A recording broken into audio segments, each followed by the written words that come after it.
Good morning, everyone. Welcome back to day 12 of the Herstory Online Summit.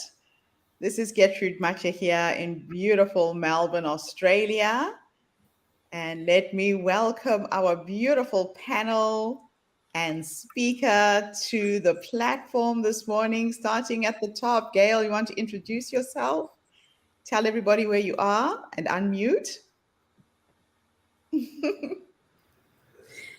Good morning, Gertrude, or shall I say good evening from the lovely South Africa. It is just 10 o'clock our side, and I'm super excited to be here tonight. So thank you, Gertrude, for having me. Fantastic. Beautiful Miss Ruth. Hello, everyone. My name is Ruth Dengwani. I am in Harare in Zimbabwe, and it's 10 p.m. as well. Fantastic. And then, of course, our beautiful sister who's come back to the tribe after a short break. Mary, it is just a delight to have you with us today. Tell everybody where you are and your full name. My name is Mary Axness. I am in Atlanta, Georgia, in the United States. Awesome, awesome, awesome. So before we get started and I hand over to you, Gail, I would like to acknowledge the traditional custodians of country throughout Australia, which is where I am right now, and their connections to land, sea, and community. We pay respect to their elders, past, present, and emerging, and extend that respect to all Aboriginal and Torres Strait Islander people today. Thank you for hosting me in your beautiful country as we broadcast these amazing stories from all over the world. Over to you, Gail. Thank you so much, Gertrude. We have our very first speaker in the studio with us, and I'm going to ask Ruth to please introduce this young lady to us. Definitely. What a pleasure it will be to introduce Dr. Mary Agnes. Dr. Mary Agnes has been with our tribe, I think, for the past 2 years already. And I know that she's been busy with, she's got a project that she's running as part of a clinic in the US in Atlanta. So I know she was working on a retreat. So excited to hear what has happened in the past year, Mary. And her bio reads as she's a naturopath doctor and wellness chef, eating to live towards longevity. And she's founder of Exec Restore Spiritual Spa in Atlanta, Georgia, since 2021. And her email address, we're going to run it on the banner for Executive Restore Spiritual Spa, is Mary Agnes, is my Agnes, md@gmail.com. So we will put that in the banner to run it. Mary, welcome back to our tribe. We've missed you. So excited to have you back here. Thank you, Ruth. The stage is all yours. Okay, well, thank you so much, Gertrude, for this privilege. I'm overjoyed to be celebrating International Women's Month and to share the platform with women of all color and culture. A little bit about my backstory is I was raised by the most beautiful, courageous woman, my mother, who passed away middle of 2019. And this is a mother that left a legacy of courage, even with wartime abuse among many of the Asian people. I can think of comfort women who had a legacy of shame and dishonor. Now, go back a little. I was born and raised in Hong Kong in the 50s. It's a multicultural city, over 7 million people now. But when I was there, it was less than 4 million. It's a diverse ethnic city. And I raised up calling myself a cultural ambassador to the world. The city of Hong Kong flourished, as we call it, the Pearl of the Orient. We were breeding and growing and learning and adapting to many changes. Changes are not foreign to us. I can represent women well, cross-culturally. As beautiful as it sounds, my previous generations of Asian women had a long history of unrecorded background, concubines, polygamy, decades and decades of polygamy practice by ignorant, wounded men that threatens the core of our feminine soul. Just like I was once so choked to get free and to be able to get my voice back, I had to learn, to grow, to adapt. And now I have to give tribute to mothers and grandmothers of that age that have paved the way for me forward. I saw great examples of my mother's sacrificial love. She fed us well, dressed us well, in spite of having nothing. And many of us are very familiar with that. And to her own expense, in addition, she courageously fed hundreds of people back inside China during a time when we know it as communism. And indeed, my mother set the stage to face life with unusual grace, honor, and vision for a better future just for her own family. I'm always encouraged by how my mother embraced every trial with quick forgiveness, forgiving herself, forgiving others without holding and affecting her own health. And with 4 children, she calls them, they are 4 quadrants of her heart, and every quadrant shines.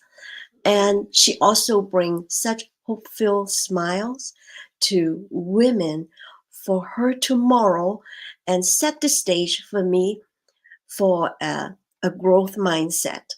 Now, with that said, we all now realize these women weren't alone. They left a legacy of shame, but what I want to share is a legacy of faith, love, and trust. How do I do that? I do not reference back to my mother all the time anymore. I know she's enjoying heaven. But I have to ask myself, who am I ultimately before time and post time? See, there's 2 spectrums. Who am I and whose am I beyond the portfolio of culture and Asian heritage? Because just as your fingerprint, we are created with extreme significance. So who am I?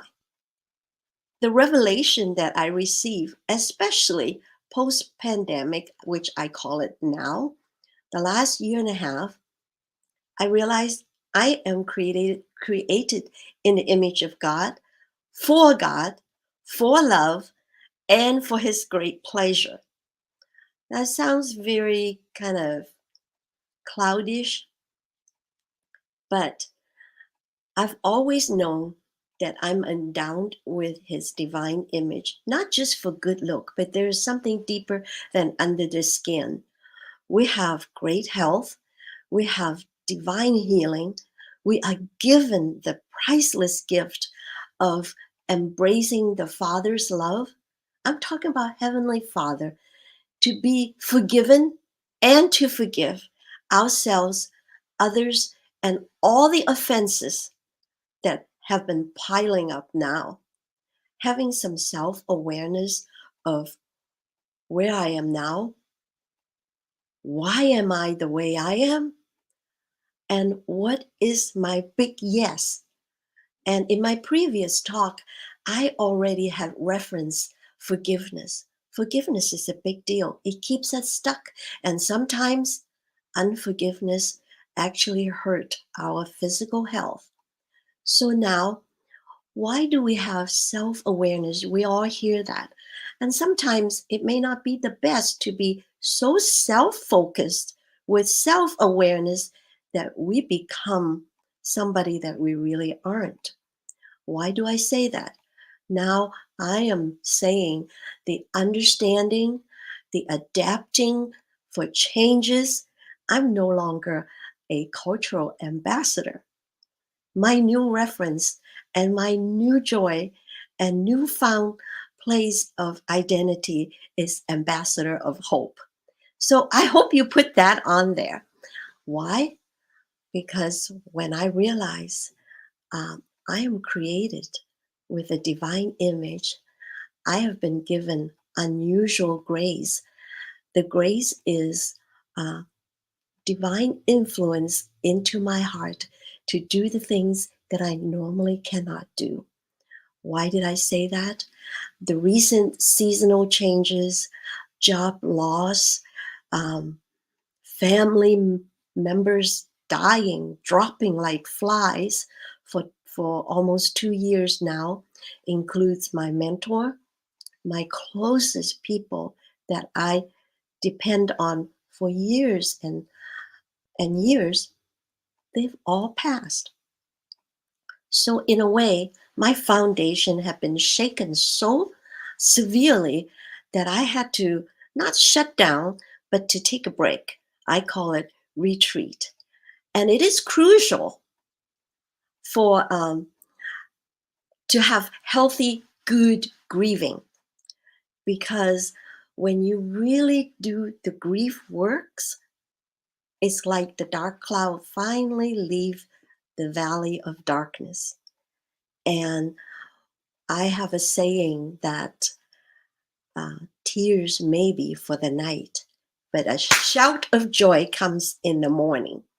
Because of who I am and whose I belong to, I've been designated with uh, uh, a presence that is beyond this moment. But from moment to moment, just like the speaker recently said, the small, still voice, with that, the revelation that healthy, good grief is very important to reset for the next chapter. So the crucial part is to reset, reframe ourselves, and journal what has been happening. Journaling is probably the best healing balm that we can have to get to know ourselves and get to know and befriend ourselves and to reframe our past. Then I call it recalibrate and set ourselves ready for the next chapter of life, challenges, and the next generation. I have been the founder of a place called Rekindle Retreat.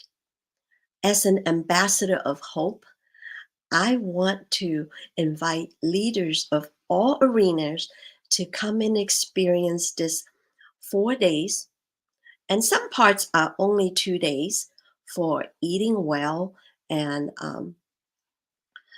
helping the body to not just recuperate, but to reset the internal, such as organic, lymphatic, as well as the full body functions in the physiology level.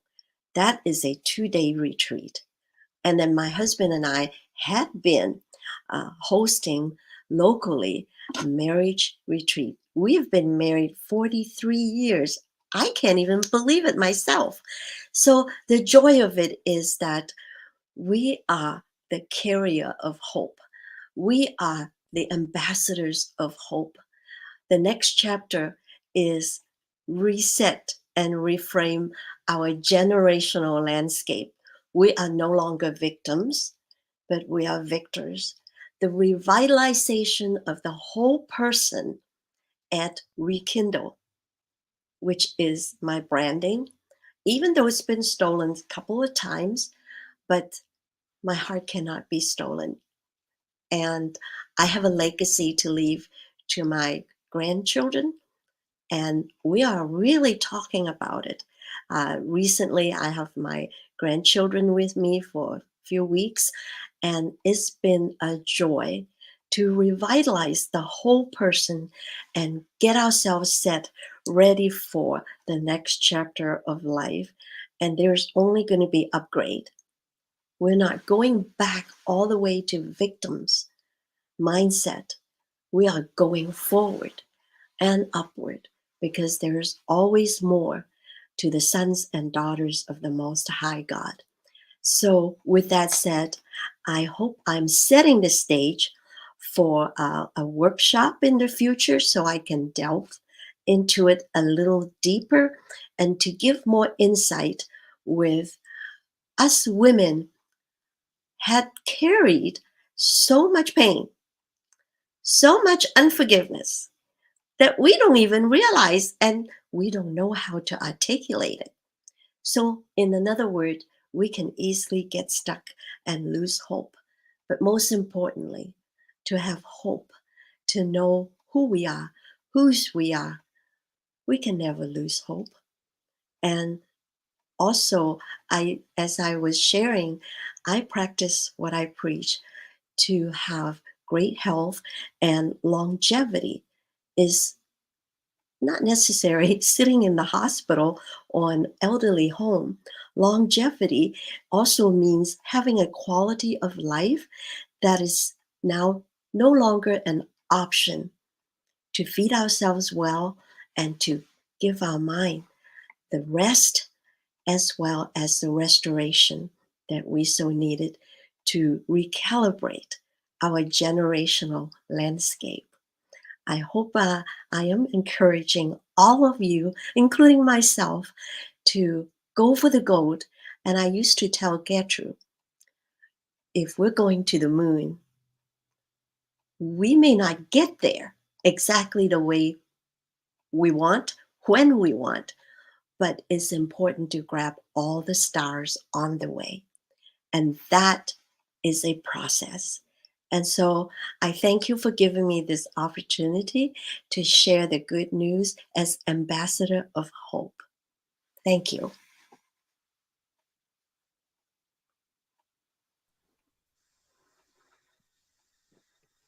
Wow.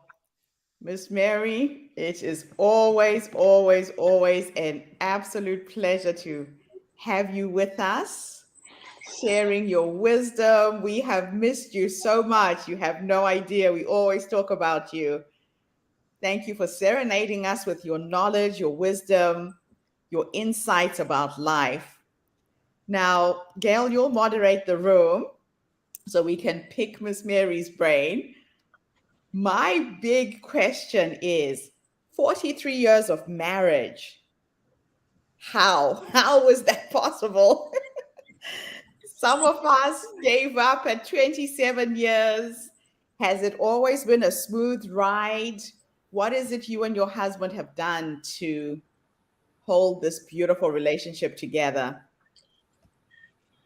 If I were to tell you it's a smooth ride, I'm the biggest liar. There is no such thing. That's called fantasy. Um, I do have to say, knowing I have an identity, I know who I am, and I have to say, men made a lot of mistakes. They deserve forgiveness and they endure pain that they really do not know how to articulate. So, understanding that gives me room or capacity to say, he needs a rekindle retreat. In fact, we just had a couple that came. The women was so abused.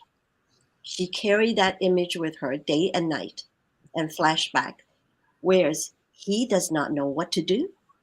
And so they're not on the same page. And after the retreat, he was given a place to express his own frustration. And among the team of workers that we have here, coaching, doctors, we land him a place to voice his frustration and make sure he journal his feelings and emotions. And oh my, he came with a face just looking almost dark, misunderstood. When he left, it's like he walked with grandeur. And that's what we're all about. Absolutely wonderful. I'll let you take over, Gail. Thank you so much, Gertrude. Dr. Mary, as I was listening to you, I was saying to myself, I can sit at your feet for days. You were speaking with so much wisdom, so much love in your voice, and such a great example that you are sending for us. I mean, Gertrude mentioned married for 43 years. Some of us hasn't even been brave enough to take that step. So I am super grateful to hear that it can be done and to see an example from somebody. Gertrude, Ruth, would you like to give us some feedback? Yes. Oh, wow. It seems like the year that we've been away from each other, your wisdom is, is increased. And we really, like Gertrude said, we really missed you, you know. And you talk about the grieving process, and that we need to grieve, you know. And the traumas, the transgenerational traumas that we carry, especially as women, where our past matriarchs have been abused, mistreated, or been put in unfair or disadvantaged situation, and they had to do what they had to survive. Right. And so what I wanted to ask is, so moving out of the Asian environment into the American, totally different. Um, yes, we know there's also other things that are happening to women, abuses against women happening in the background, but not as glaring as in Asia or Africa, as it were. How did that help with the healing, especially for your mom? Because I think your mom moved with you, or she to the States as well. Yes, yes. The most important thing is, what's your ID? What is your identity? Our identity has been stolen. We have taken lies and then embedded in our metron or thought. And I don't know why I was told I was weird.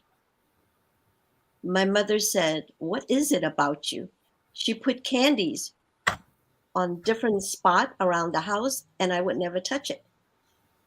So it seemed like there is a little bit of a setting when I was a young child that my father had told me only one time how he loved me, and he said I should be an ambassador to the nations.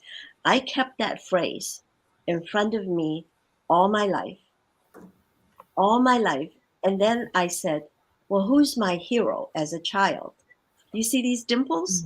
Mm-hmm. Shirley Temple. And every time when I thought of Shirley Temple, I would just grin from ear to ear just so I can show off my dimples.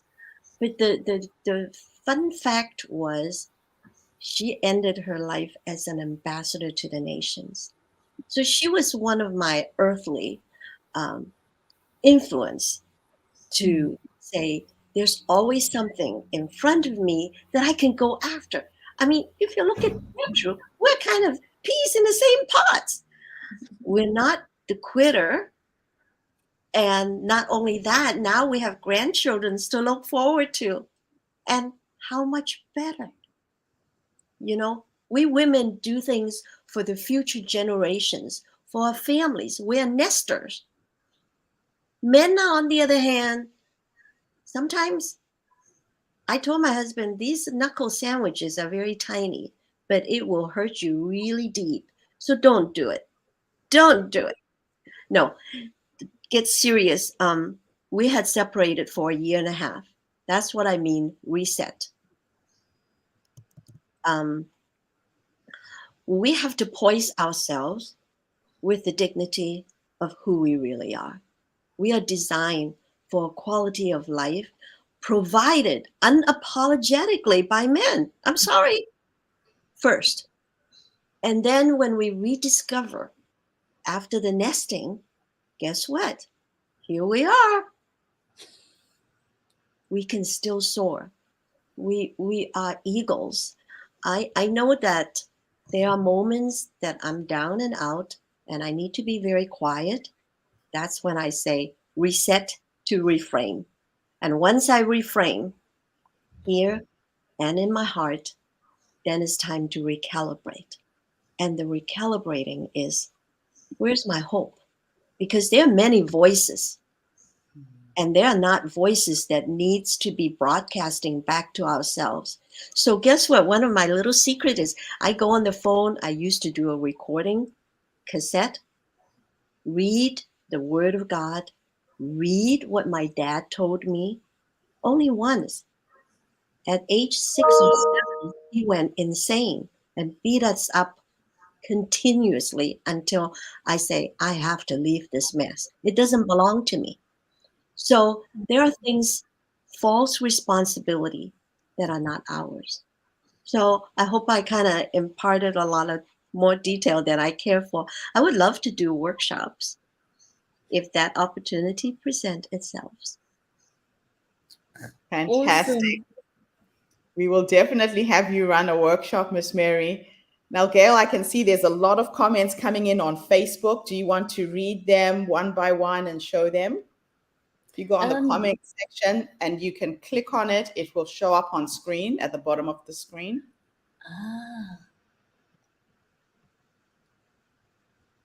So you just read each one and just thank everybody who's chiming in. Okay, thank you. So the first message came in from Faith Agugu, and she says, "Hello, Mary from Sydney." The next one came in from Karen, I think it's Drosnes, and she emphasizes the point that you mentioned: who and whose am I?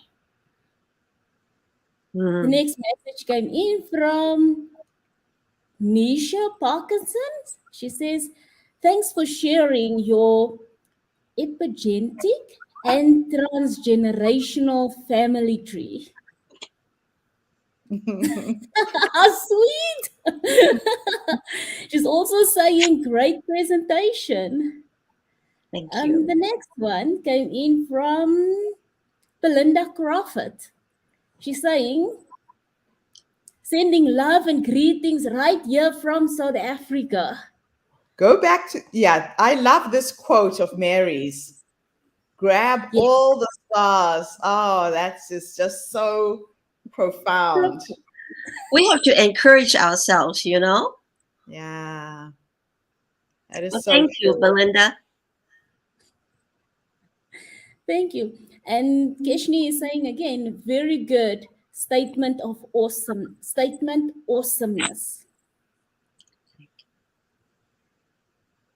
I'm not too sure what that one is. The ones that are weird and funny, don't bother reading. I noticed that there's bots on YouTube. So you've got all these trolls, so just ignore those. If you see it's just written weird, it's a troll or a bot, just ignore them. Thank you. And then the last one came in from Belinda Crawford. She says, "Please do the workshops, please." There you are, Mary. We have to organize for you to do a workshop for the community. So Ruth, if you could coordinate with Mary, let's set a day and a time, create a flyer, and we can send that out throughout the database so people can come into a workshop with Mary. Well done. Well done. Thank Wow, what a beginning to the day. Awesome start, Mary. Just so Thank lovely you. to Well, reconnect with bless you. you and love you guys. And I know that you're going to be such great hostess to this beautiful platform globally. I look forward to more. I cannot always engage, but when I do, I have such great fond memories of Ruth and Gertrude and now Gail. I bless you and I wish you not just success, but fulfillment and satisfaction from the inside out. Thank Thank Thank you, you so Mary. much. you. Take care, Mary. If you want to stay with us, feel free to stay as long as you want. You can leave whenever you want. Can I watch the replay? Yes, definitely. We'll Yes, tag you you. can. Ruth will tag you on the replay on Facebook and Okay, YouTube. because I've got two munchkins waiting. Okay. You go attend to your little munchkins. Thank Love you. you, Bless Mary. you. Thank Take you. care. Bye bye. Bye Oh, bye. that's the beautiful Miss Mary. We haven't seen her for a while, and it's so good to have her back. Oh, it's so beautiful. That was awesome. Okay, ladies, I am about to love and leave you. You have your lineup of speakers, their bios are there. I will see you girls tomorrow. Have lots of fun. I will watch the replay when I come back. Thank you, Gertrude. Have a blessed day. Thank you. Okay, shall I introduce our next speaker? Yes, please do. Cool. Her name is Andrea Bombino, and her bio reads, I'm a goal-orientated and business-driven professional with a background in relationship management and business development. I pride myself in building consultative, enduring, and valuable relationships that promote mutual success. So starting her video. Okay.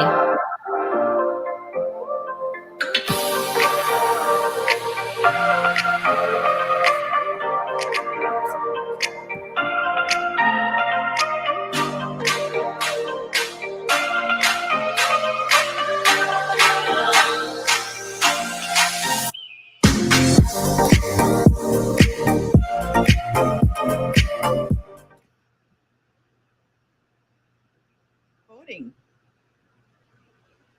Hello, everybody, and welcome back to the Her Story podcast and the Her Story TV. This is Gertrude Macha here in beautiful Melbourne, Australia this time. And I am graced today with the presence of yet another fascinating young woman coming to us all the way from the US. Welcome, welcome, welcome to our tribe. Please tell everybody your full name, where you're based, how old you are, and share your story with us today. Thank you, Gertrude. My name is Andrea Bombino, and I'm based in Melbourne, Australia, and I am 34 years old.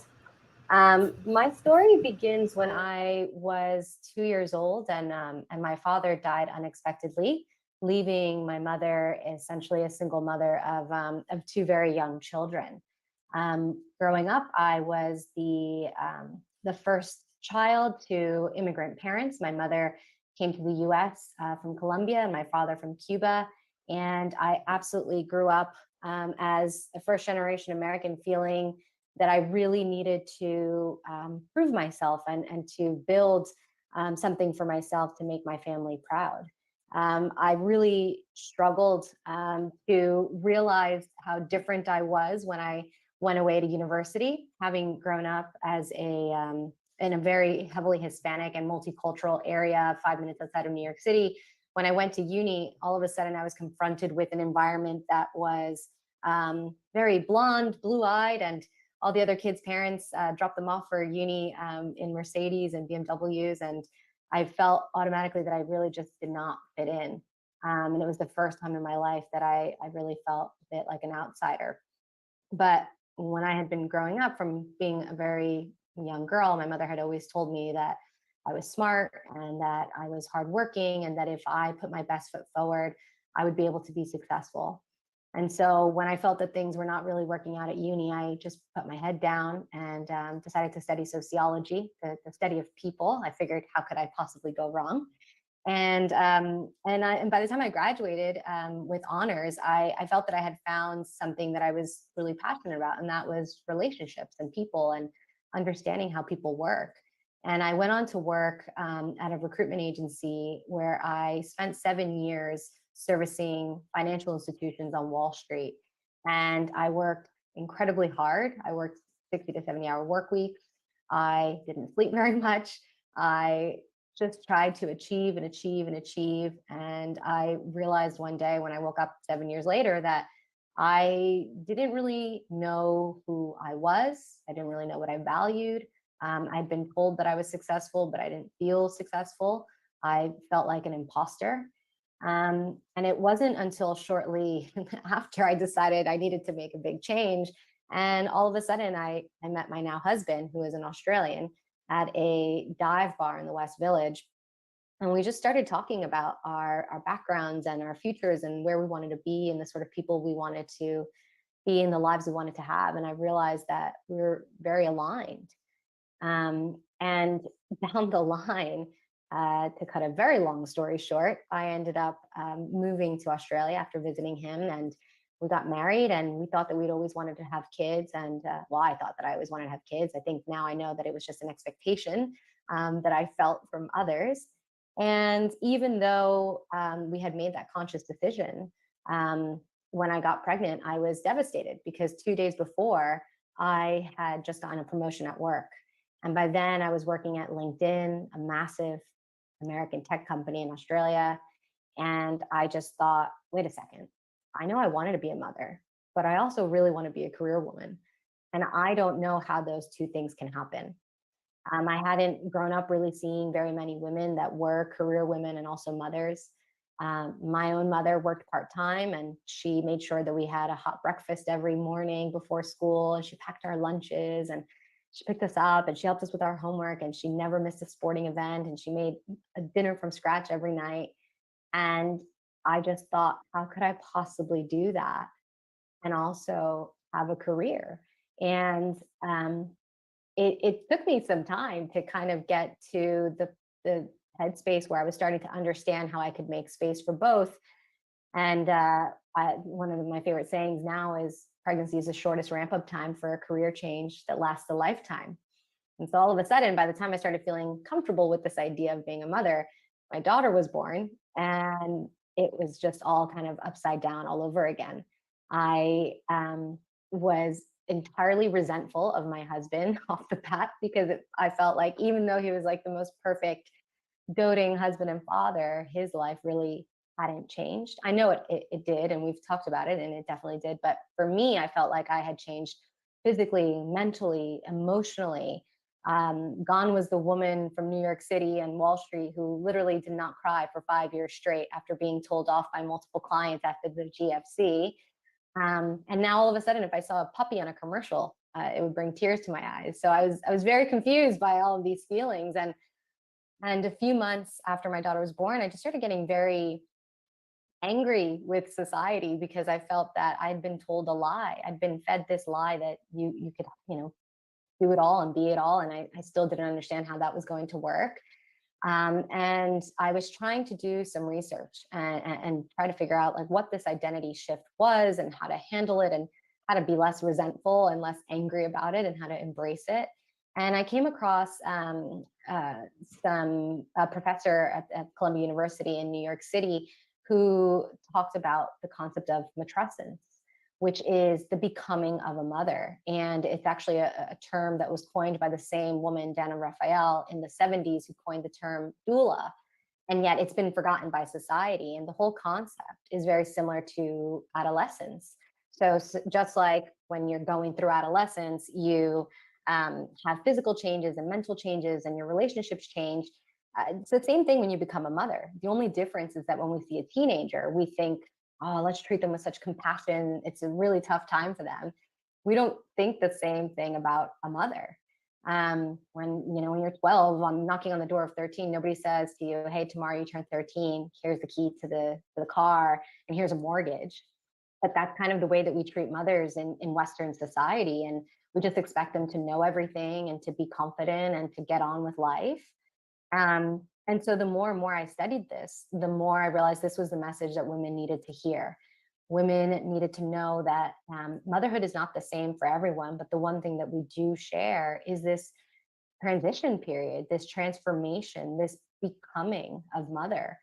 And I felt that instead of all the emphasis on getting the right pram and designing a Pinterest worthy nursery and making sure that, everything is themed perfectly, that really we need to find space for women to come together and talk about these changes. And so that's why I started my own coaching business called Made to Mother Co., which is really about empowering women and sharing the experience of that transitionary period so that women can feel that it is normal to not know who they are, normal to feel that split and that internal identity shift. Wow, what a journey you've been on. Motherhood, you're right, it's something that is just thrust on most young women with no guidebook or this is how you do it. You're literally thrown in and you have to kind of learn to swim when you get there. And what I find, especially being from Africa, the challenge that a lot of young moms have in the Western world is you're in an environment where you're not seeing your aunts, your cousins, your sisters having the babies and bringing them up. As you know, I'm here in Melbourne with my only daughter who's about to have a baby as well. Mm-hmm. And when she said to me, Mom, please come, I really need your support, I really felt that I needed to be here. Now, this organization that you've started is really empowering and supporting young moms. Mm-hmm. Tell us 3 things that anyone can expect that you are offering that you had wanted to have got when you were thrust into motherhood. What would they be? Yeah, the first thing I would say is I think what is absolutely key is kindness, understanding how to speak to yourself with kindness and understanding that it's a whole new world. It's a learning curve. And I think because so many women nowadays don't grow up seeing close cousins and aunts and uncles and people having children around. And even though I grew up with a massive family, I think I forgot what it was like to see and spend time with my aunt, for instance, who had a baby and then twins a year and a half later. And I was with them so much when I was 17, 18 years old. And I remember it being hard, but it wasn't, they weren't my children. So Yeah. I kind of glossed over that. And so I remember saying to her, like, you're doing a great job. And now I look back at that and I think, we as women, I think especially as like career women who are very driven and are women that want to be in control of things, you have to learn to speak to yourself with kindness and speak to yourself the way you'd speak to your own child or the way you'd speak to your best friend. Because if that internal voice is constantly criticizing you, telling you you need to be doing more, you need to be accomplishing more. If you look at motherhood the way you would a traditional to-do list, Yes. you'll go crazy. So I think that first thing is like treat yourself with kindness. The second thing is lessen control. So to learn to let go of control, learn to flourish in the transition and embrace the uncertainty. Because if you're constantly trying to control everything around you and everyone around you in every situation, you're going to just feel really overwhelmed. And so one of the only things you can control during this time period is really your mindset. So that goes back to that speaking to yourself with kindness and knowing that, it's just a season of your life. Yes, the nights might be very long, the days might be short, but the year, or what's the saying? The nights are long, the years are short. And so it's being able to reflect on that control and realize, okay, this control that I had in my corporate life or in my professional life is not going to serve me in motherhood. And that really ties into the third thing that I wish I had understood more, which were my values. I absolutely thought I knew by the time I became a mother that I knew who I was as a person and that I knew what my values were. And I think to a certain extent I did, but I didn't expect them to change when I became a mother. Mm. And so, for instance, like I really value integrity, and that has not changed. But something like that the go-getter mentality and this constant drive forward that I've always seen as such a value add and as a positive, I've actually realized like it does not serve me in this season of my life the same way. I've needed to learn to soften and relax and to allow myself to just be. So the previous overachiever attitude that was once valued to me just doesn't serve in the same way. And so I think those three things, when women become very clear and understand that these changes are normal, and that treat yourself with kindness, and let go of some of that control and understand what your values were and how they're changing, can make a massive difference in the stress and anxiety that women feel around this identity shift. Wow. Wow, that is just amazing. Now, looking to the future. So you've had a baby. I take it your baby's a little girl. She is. As you are building this amazing supportive organization, what do you see in the future for her? Say when you are at 90 years old and you're sitting in your rocking chair, reflecting back on what you have achieved in this life. If you were to have a conversation with that future you, what would you say to her based on this legacy that you're leaving for your daughter? So what would I say to her? Or what would I say to myself? To your future self. To my future self. Yes. That's an excellent question. I would tell myself that the approval of others is not nearly as important as the love that I have for myself. Mm-hmm. And that if I do nothing else in this world but teach my daughter and other women how to feel the same way about themselves, to value themselves, to love themselves, to really truly invest in getting to know themselves, especially as they change, because you're not the same person forever. Yeah. Then I will feel like I've actually contributed something to this world. Oh, that is wonderful. Absolutely wonderful. So how can people get hold of you? Are you guys online? How does your organization work? Yep. So I have a website. It's www.madetomotherco.com. And you can also find me on Instagram, also at Made to Mother Co, or on LinkedIn as Made to Mother Co. So big focus there on women and the workplace, and really just making sure that women understand these changes so that they can really thrive in this season of life. Fantastic. Thank you so much, Andrea, for coming online today and gracing us with your presence and your knowledge. I'm sure there's going to be a flood of young moms getting in touch with you. Definitely a service that is needed right now. And especially in light with what's going on with COVID-19, people not getting access to their mothers or their aunts or close family members to support them. I take it your organization is operating online as well and helping people remotely? Yes, definitely. I'm working really with on Zoom all the time, and then on WhatsApp as well. So yes, people can email me. They can reach out on Instagram or LinkedIn.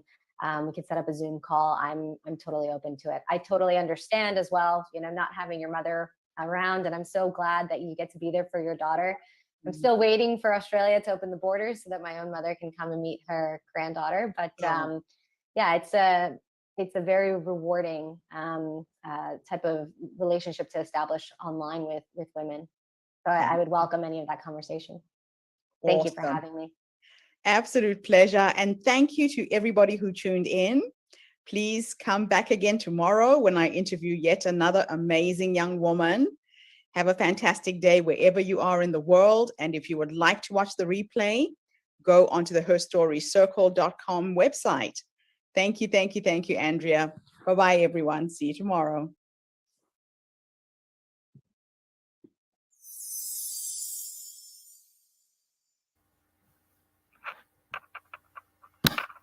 Wow. So there's a lot of things you take for granted, hey, when you're young, and you're looking forward to starting a family. That is so true. Yeah. I'm taking some of the things that was really resonating for me is when we need to decide between career woman and motherhood. And Yes. there's Yeah. something nice that you really mentioned there was that transition. So I would have appreciated a help you mother guide, or I don't know what you Yes. want to call it, but just something to help us through these stages that we actually go through. Yeah, and she mentioned something very, very important, that she started envying her husband because she looked at him, he's living his life, he can still do the things that he used to do before the baby came, and yet she was struggling. She kind of felt like stuck in this situation where she's now a mom and has to care for this little person, yet the husband was just living his life. So all that, I think having help before we decide, or before the young women decide. Now that we Yes. are past that, well, it's done. I grew up in the But deep south of the United States. I lived. so if somebody wants to have a child, or they're planning to start a family, those are some of the things that they need to think about, and I think for us here in Africa, the support structure is very important, and we It have access to it, unlike I think overseas, where people are working all the time, and there is no time to just be there for the new mother or the young mothers. That is so true. She left us her handles for us to get hold of her. She said she's on Yes. LinkedIn and Instagram, and Okay. we can get hold of her at made2mother.co. No, not .co, I'm lying. Made to Mother Co. Need to mother call. Okay. So maybe I'll put it there in the banner while you read the comments that came in through Facebook. Thank you to everyone who's watching us on Facebook and YouTube. Thank you for joining us. Thank you. We've got a message in from Janice Cunnings, and she says, sending love, beautiful ladies. We Yes. have Oral Favor Manje, very profound statements, he says. Wow. Thank you, Janice. Hope you're well. Awesome. Shall we move to the next speaker? Yes, let's please. Okay.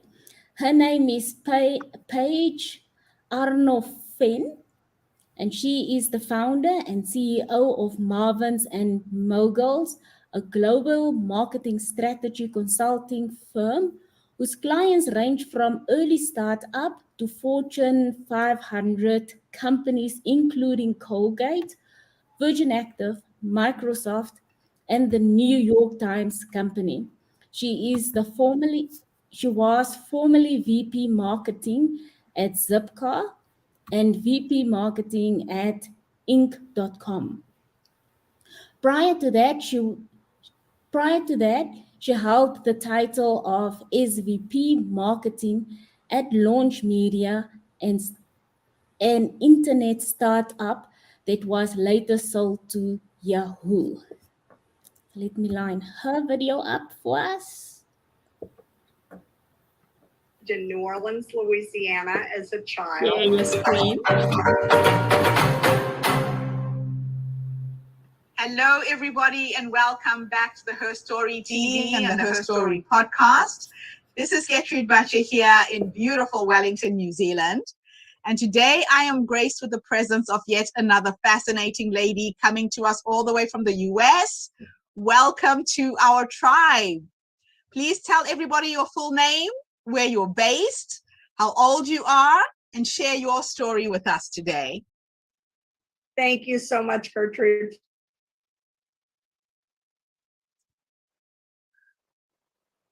For have is Boston, basically. I'm 55 years old. And I grew up in the deep south of the United States. I lived in New Orleans, Louisiana as a child. It's a really fun city to grow up in with great music and great food. And after college, I joined a Wall Street investment banking firm in New York City. And it was a really intense period, the 1980s. If you saw the movie Wall Street with Michael Douglas, that was what Wall Street was like in the 1980s. But it was a lot of work, a lot of money, but very crazy. And I decided I needed a different life. So I went back to school for a master's in business, and I decided to switch career tracks. I left my finance career and started in marketing. And I went into corporate, big corporate jobs as a marketer at Procter & Gamble and Coca-Cola, great marketing brands. But I got very interested in the internet when it started. And there were all these startup companies popping up, and they were looking for people to do marketing. So I got bitten by the dot-com bug, and I left my big fancy office in my corporate marketing job at Coca-Cola, and I joined this little startup that no one had ever heard of. And I had so much fun. It was really exciting.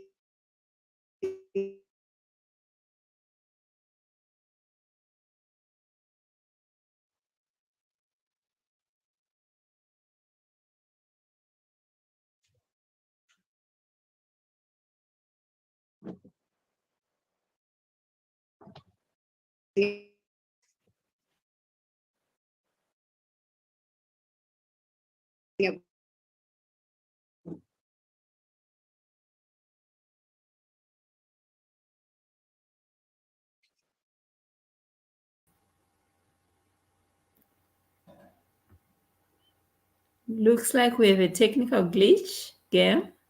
It's like,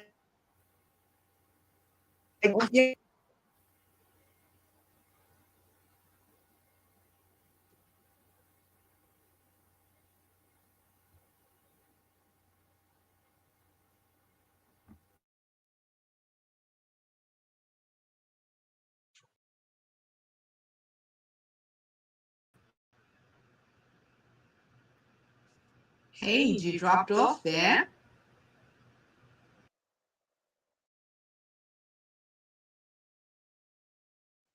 okay. So I got very interested in the internet. This was Internet 1.0, 1997. And I left my big fancy job at Coca-Cola to join the first of 3 startups. The first one went public and was sold to Yahoo. The second one was sold to Bertelsmann. And the third one went public and was sold to a public company also, a bigger firm. So I call them my 3 base hits. I made a little bit of money 3 times. I'm not Sheryl Sandberg. I didn't work for LinkedIn or Facebook or Google, but they were all successes. And I had a lot of fun growing these businesses that were not on anybody's radar and making them household names. When I started at Zipcar, I was the very first head of marketing. No one knew what car sharing was. And now people share cars all over the world.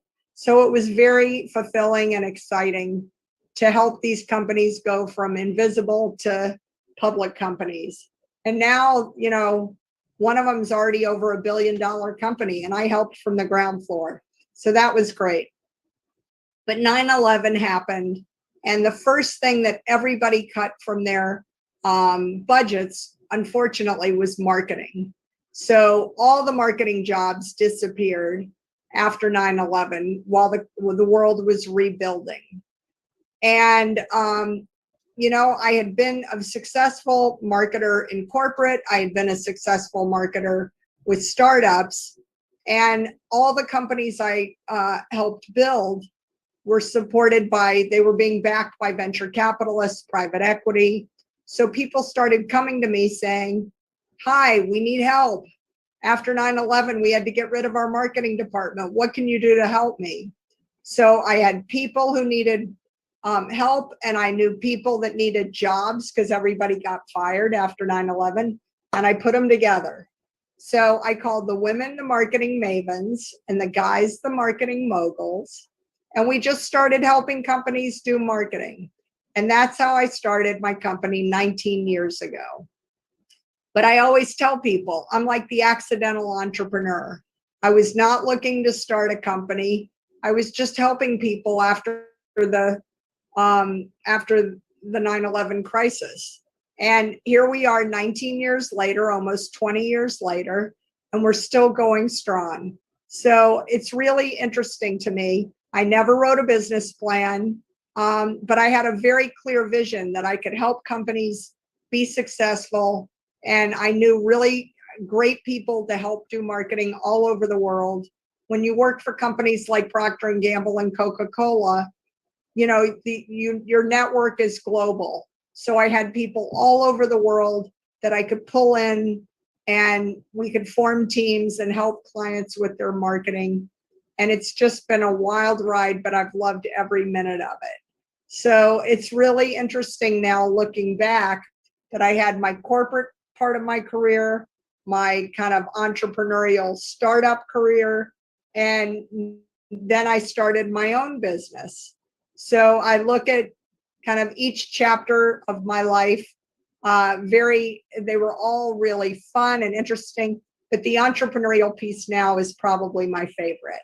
It takes all the experience and knowledge that I gained earlier in my career, and I get to put it to use every day as an entrepreneur and business owner. You have lived a phenomenal life. Absolutely magical. And, you know, just listening to your story and what you've managed to do throughout the years, it sounds to me like that very first job in Wall Street opened up a whole new world to you. But I'm also hearing that you're doing things differently now, especially in light with what's going on in the world with COVID. How have you been operating as a business? How has COVID affected and impacted on you? I mean, COVID has impacted everything and everyone. And like most small businesses, we've had to pivot and work scrappier and smarter than ever before. I think because our business has always been very entrepreneurial, and our clients have just had to be scrappier because they're smaller businesses, we've probably done better than a lot of firms. And I'm incredibly grateful for that. But, you know, a lot of our business, we used to get a lot of business from physical conferences, meetings, networking, face-to-face events, and we had to do all of that virtually. You know, all of our meetings now are on Zoom, online. We do a lot of webinars and podcasts. We're doing a lot of virtual networking. And so we've had to just pivot and course correct. And we're doing a lot more with online marketing, a lot more with thought leadership and content marketing. And I think it's made us smarter, scrappier, and more resourceful. And we've been able to help our clients do more with less because, frankly, the world's been forced to hit the pause button. And I think everybody's had time to reflect on what's important, where they're getting the most bang for the buck. And I think a lot of people realized, you know, they get a lot more value and a lot more meaning with fewer things. Things have gotten a lot simpler after COVID. You know, we're not all running around to meetings and jumping on airplanes. Now, you know, you have time to really invest in the relationships, get to know people, and have deeper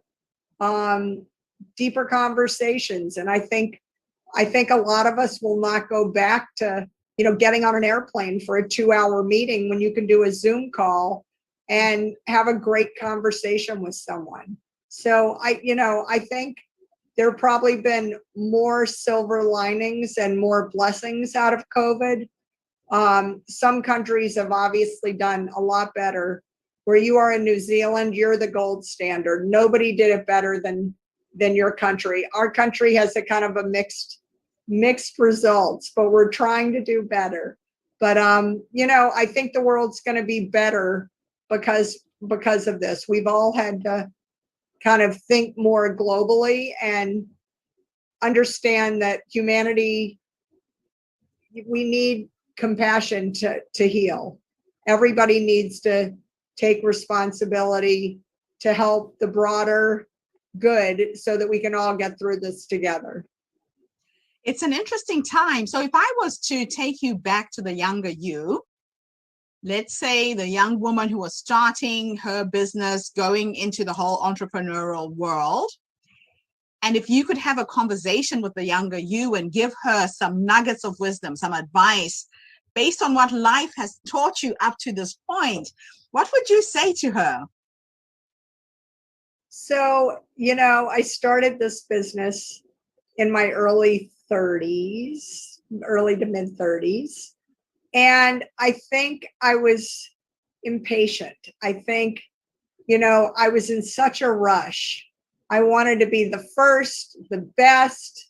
I was always, there was just never enough time. I wanted to go to every event. I wanted to meet with everybody. I wanted to close every piece of business. I was very competitive. And I feel like more was more. Like I wanted more projects, bigger budgets. Everything had to be kind of, I was just on this treadmill, like running. And I think, I was in my 30s and I said, I want to achieve this by 35. I want to achieve this by 40, this by 50. And it was all about achievement and hitting these milestones and hitting these goals. And I feel like now with perspective and age and more wisdom, I've got more patience. I realize you don't have to do everything by 40 or 50. It really, the saying about it's not about the destination, it's about the journey.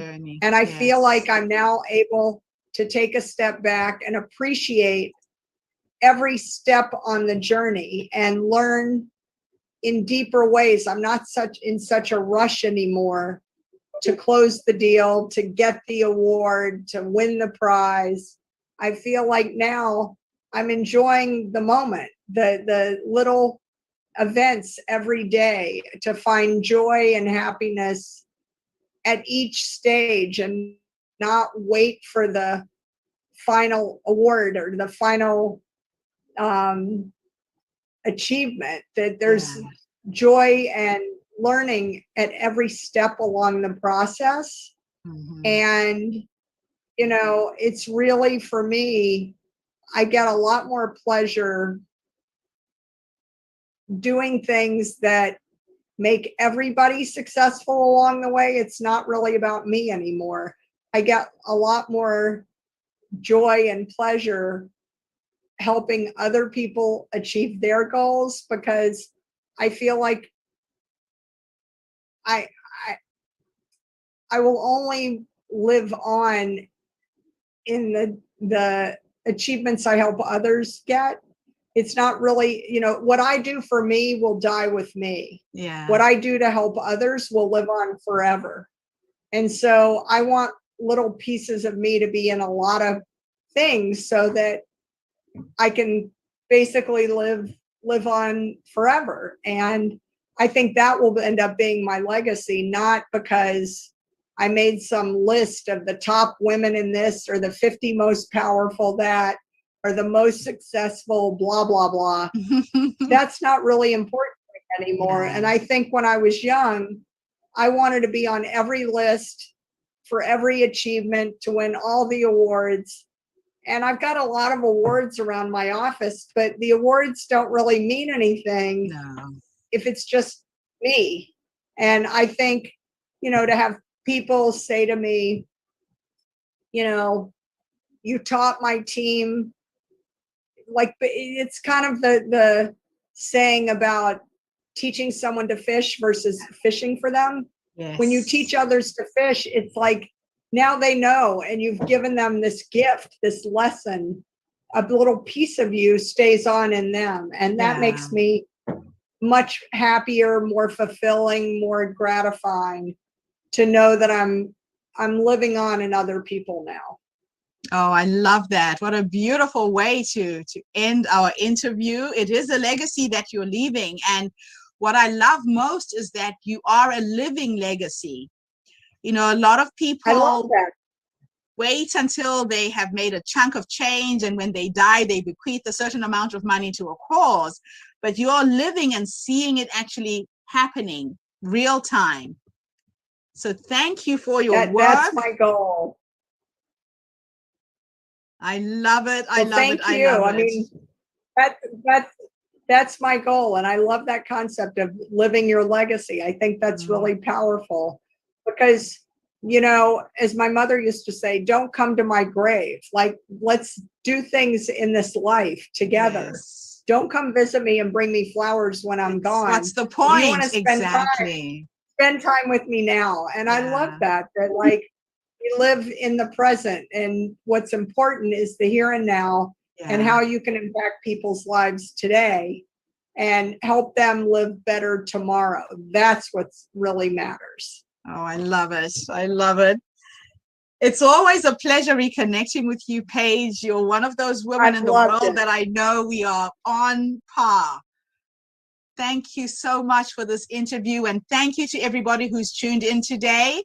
I'll be back again tomorrow with yet another amazing story. This is Gertrude Mache in beautiful New Zealand. Have a fantastic day, evening, morning, wherever you are in the world. Thank you, Paige. Thank you, Thanks, everybody. Gertrude. See you soon. Awesome. Bye-bye. Oh, wow.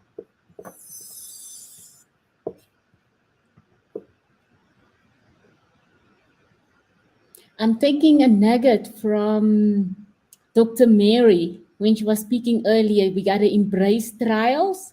I'm going to say we got to embrace technical difficulties. I think there was a challenge a little bit with the recording there, but I think most important was the message that actually came through for me there.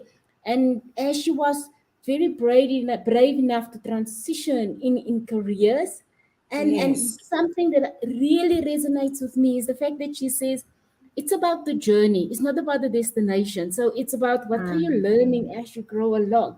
So Ruth, that was my big takeaway from her story. For me, she just reminded me what legacy is. Legacy is not necessarily what people will have when I'm gone. It's something that I can even impart as I'm still living, and make a change in other people's lives or communities. And she talks about her mother saying, "Don't come and visit me at the grave. Whatever you want to do for me, do it now while I'm still alive." So that made me rethink, in terms of what am I imparting to the next generation or to the younger ones? What am I teaching? What am I training in terms of, what legacy am I leaving? So very, very profound. Oh, she's awesome. And to She think is. that she started this um, online business, this digital marketing years before. She's talking about 2001, 9/11, and that she's been doing it for nearly 20 years now, more than 20 Wow. years. Yeah, Yes. and we've got some comments coming in from Facebook. Yes. I am showing Dorothy's. Wow, Mhm. this was just made.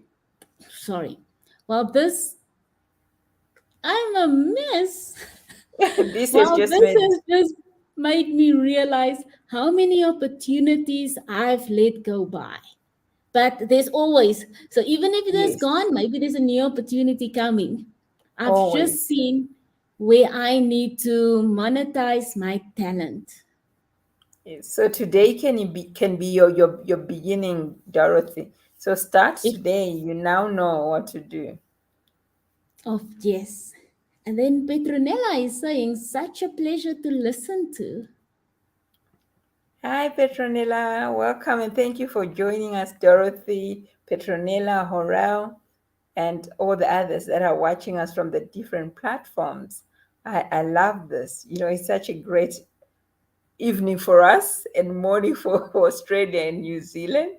And I think early evening for the US. Awesome, Gail. So who is our next speaker? Shannon Peel. She helped brands define their stories and tell them to the marketplace by creating everything from a tweet to a book. She is a novelist, a graphic designer, a marketing professional with a passion for story. Her latest project helps women explore themselves and heal through story. Her company, Market Appeal, publishes multimedia, interactive, digital periodicals to tell brand stories to targeted audience by gathering the piece of their fractured digital story. Now, Shannon sounds like a interesting lady that is really going to give us some. So my name is Shannon Peel. So share the Yes. screen. Yes, Share your I need screen. to. Yeah, she I need to sounds get my. very interesting. She's so multi-talented. She is.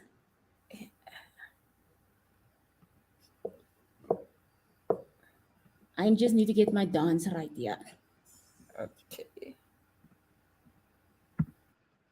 What am I doing now?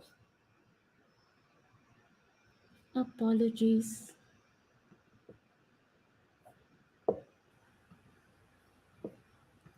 And I have a company called Market Appeal because when you have a last name that's a noun and a verb, you use it.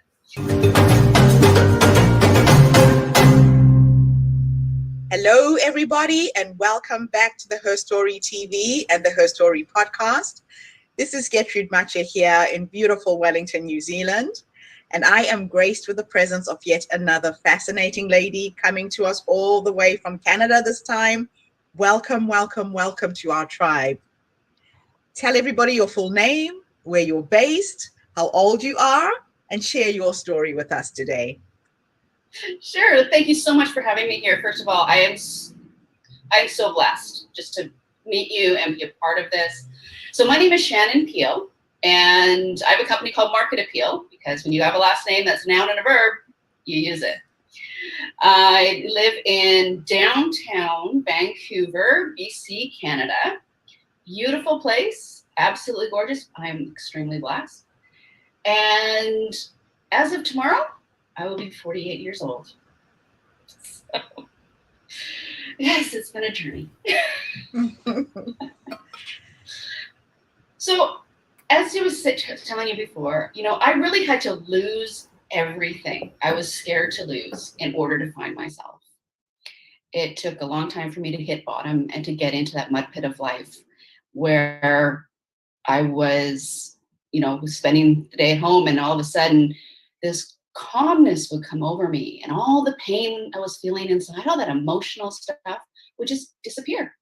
And I'd be like, and I would just be in peace.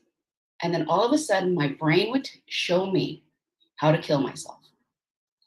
And it just felt like the right thing to do because it just made so much sense.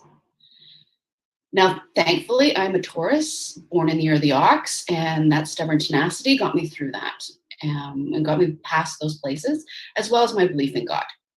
Now, before you start thinking, oh, God loves me, blah, blah, blah. No, it was more, I believe in a second life, and the idea of dying and waking up in another place made me even more depressed. So it kept me on this side, thankfully.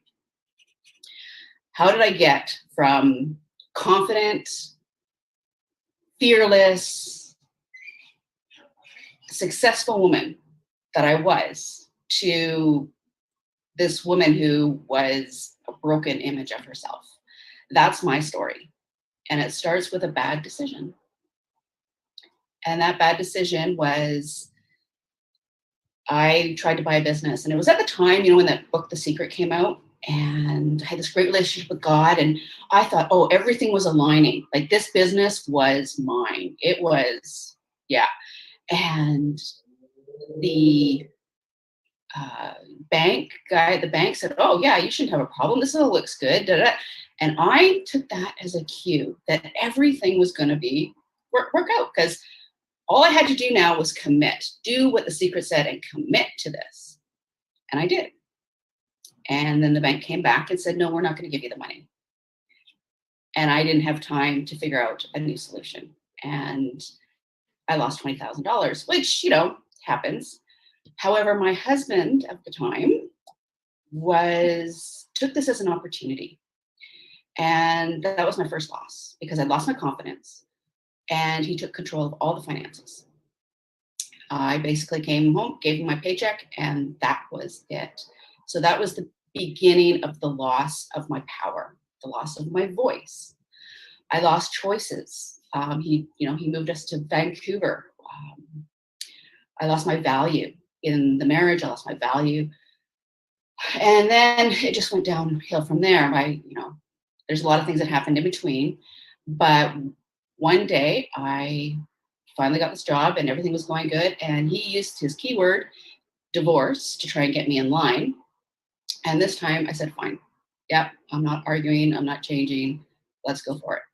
So I lost my marriage, and things got so bad that at one point he was screaming at me. And once again, that whole calmness, I was totally detached from the situation. It was like this veil was between us. And I knew that I was in trouble, that he was going to cross a line he had not crossed before. He had threatened to cross plenty of times, but he had not actually crossed. So I knew I had to leave the house. When that happened, of course, I lost my middle-class lifestyle, because his idea of paying child support was a fraction of what he was supposed to pay. The children came with me full-time, and we went from a 2,700 square foot home to a basement suite, and then to a 2-bedroom apartment.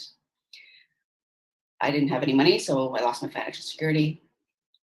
And I was making ends meet. I mean, I didn't get introduced to some places I never thought I'd ever see, like the food bank line and some social services.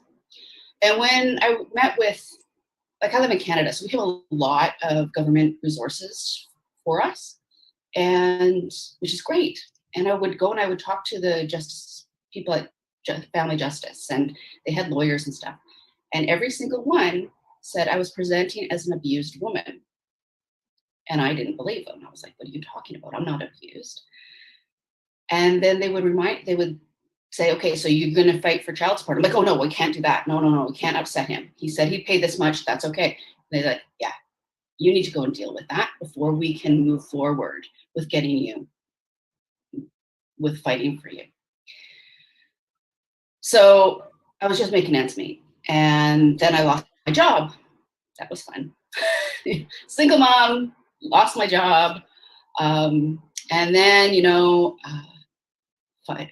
government financial backing was disappearing.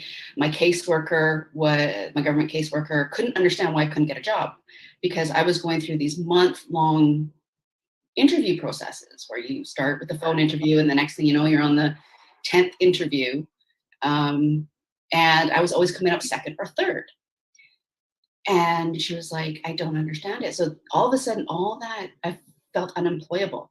I felt that I had no economic value. And I was scared they were going to come take my kids away, because I couldn't afford to put a roof over their head. Then my parents were like, okay, you got to do something. And I tried to give my ex 60% of the house. Like, he finally moved out of the house 2 years later, and finally sold the house after 2 years. He was living in at that time with his mom and his girlfriend. And so I said, take 60%, just give me 40%, and we're good.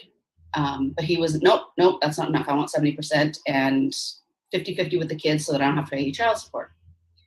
So my mom said, okay, I'm stepping in. And when she finally learned, he showed her true colors to her, his true colors to her. And that was the tipping point for me, because all of a sudden there was a credit card. I had a lawyer, and they were loaning, and then they were willing to loan me money against the money from the house. And the first thing that the lawyer did was send my ex a no contact order, which is kind of like a restraining order in Canada. For the first time, I felt protected. I felt somebody was in my corner. I felt like I wasn't alone. It was like this big, huge weight just fell off me. I mean, the day we were giving him the papers was terrifying. But after that, it was just totally, my life changed around. My parents started loaning me money against the house money. And then I got a job. And then I found a new place where it was 3 bedrooms. And I was able to create a home for my kids. You know, my son even moved kids into my house. Like I had kids all over the place. It was wonderful. My daughter was there. My son was there. And then one day my son comes up to me and he's like, Mom, I'm moving out. I'm 18. I'm going to move in with my friends who were all living with me. And I'm like, okay. I wasn't happy about it, but in my head, I'm going, okay, he's 18. Everything's okay. So they moved out and moved up the street. And then I lost my job again. And when that happened, the stress came back of not being able to find a job. How am I going to be able to pay for and all that stuff? So I think my daughter at the time was really kind of, okay, I don't want to go through this again. And something happened and she took off to her brother's house. And the next morning I get a text from my ex-husband. Like, remember, my kids haven't talked to me. I get a text from my ex-husband saying, Kennedy has told me what it's like to live with you. I'm giving them the child support, which the lawyer had fought to finally get for me. I'm giving them the child support, and Kennedy is moving in with Carter. I did not take that well because the one thing I hadn't failed at yet was being a mom. And I was a good mom. And that moment, my daughter didn't talk to me for 4 months because of how angry I got. She never saw me mad before. And then I apologized profusely right afterwards because I'm like, I get it, okay. But it put a strain on our relationship. And that's when I was finally alone. Didn't have a job, didn't have child support.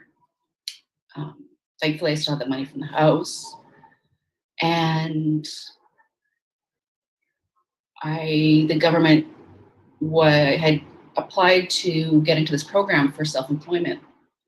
And the government accepted. And once they did that, I was going to these classes to learn how to be self-employed, which was really funny because I'd had 3 successful businesses in my past. It wasn't like I didn't know what to do, but you got to jump through hoops to get the support. And once I did that, it's taken me a long time to get back to where I am now.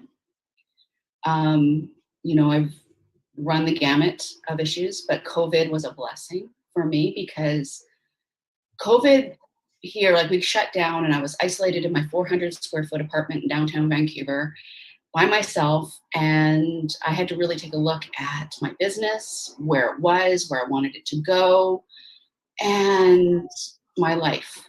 Yeah. I'd made a lot of bad decisions over those years.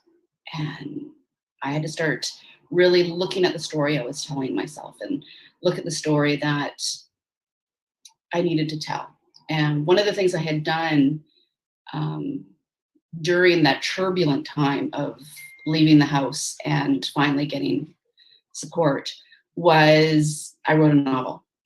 And basically the novel is 5 women who are in their 40s and they are looking at life, how to navigate life in the 21st century. And these 5 women represent the 5 different sides of me.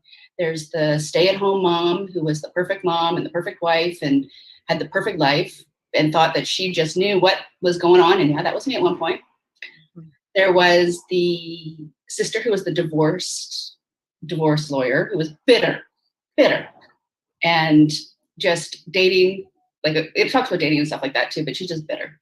Then there was her friend who was the woman, the party girl who loved men and It was all about fun, fun, fun. And then there was the woman who was abused, and she would just come out of her marriage, and she was a broken person. And then the last one was the woman that, you know, looked like she had it all. She had the stay-at-home job, business that was really successful. She had perfect kids, the perfect husband that every woman wanted.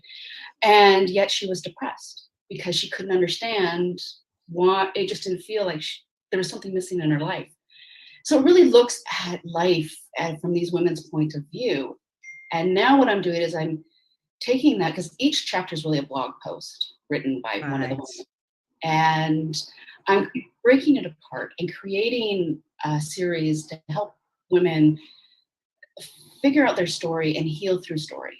It's about, you know, you get the bit of the novel. There's, you know, I talk a little bit about the topic that's in the novel. And then there's questions to journal about, to really look at your opinions, your values. How did it affect, were you affected by that in your life? Do you know anyone that was affected by that in their life? And really looking at the language that we use when we tell ourselves stories. Yeah. And the language that we use when we're helping people who are in those places. Because unfortunately, you know, I had to walk away from a lot of people because their good intentions just made things worse. So that's why COVID. Wow. You have a fascinating story with just so many layers to it. I want to take you back a little bit. If you could have a conversation with the younger you, that young woman who had lost her home, lost her husband, is in a crisis, right in the beginning. So not that far back. Let's go far back. Based on what life has taught you to get to this point, what 3 nuggets of wisdom would you give her?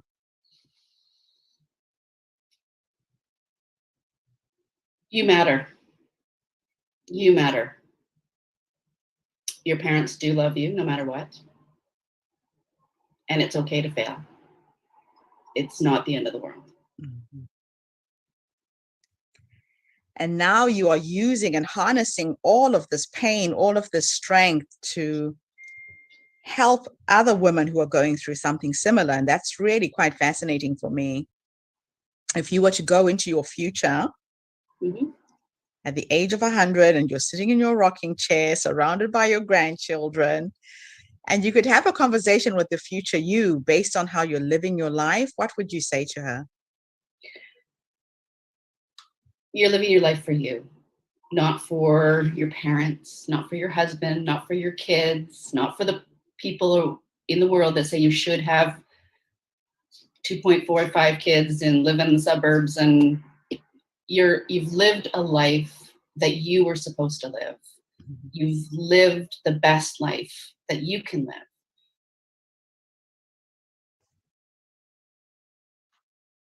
Perception of what life should be.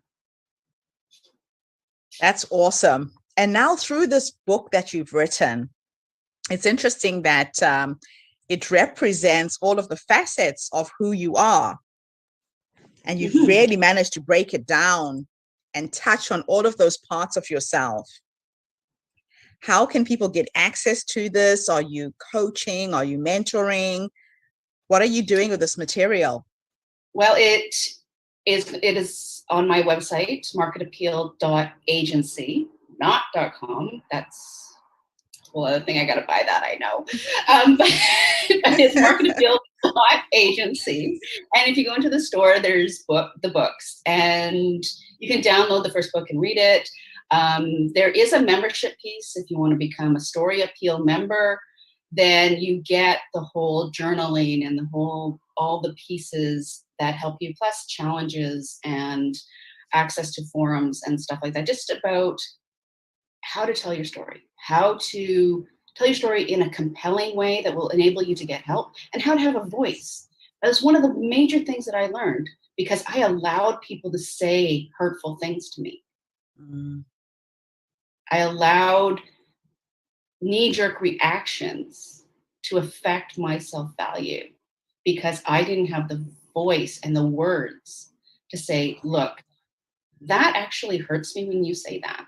A lot of times too, you're caught off guard, and in the moment you don't know how to react or respond.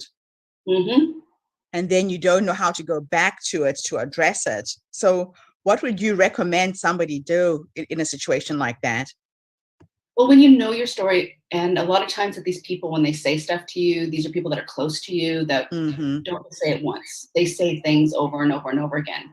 So it's about understanding how you are processing what they're saying, and then understanding where they're coming from.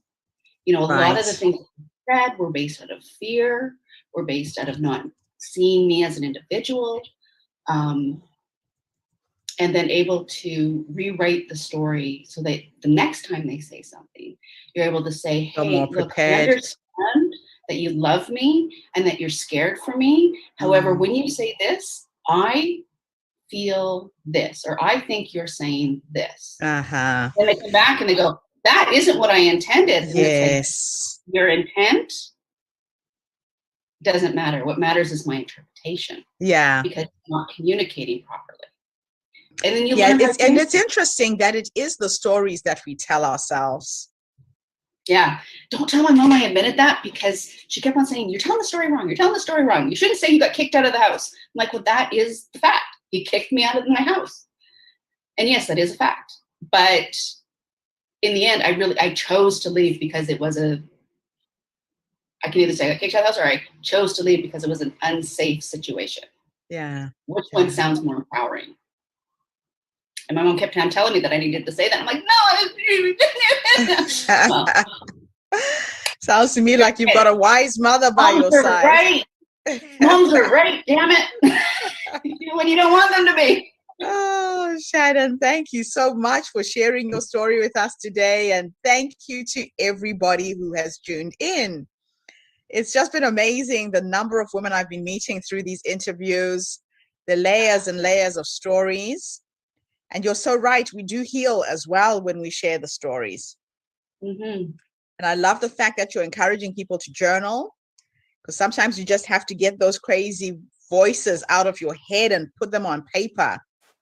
Writing and writing the novel. And I write a lot, like on my blog, I write a lot about emotions, like what is fear, emotions and professionalism. You know, like when your boss says something to you and you want to, like, how do you process that? What's allowed? What's not allowed?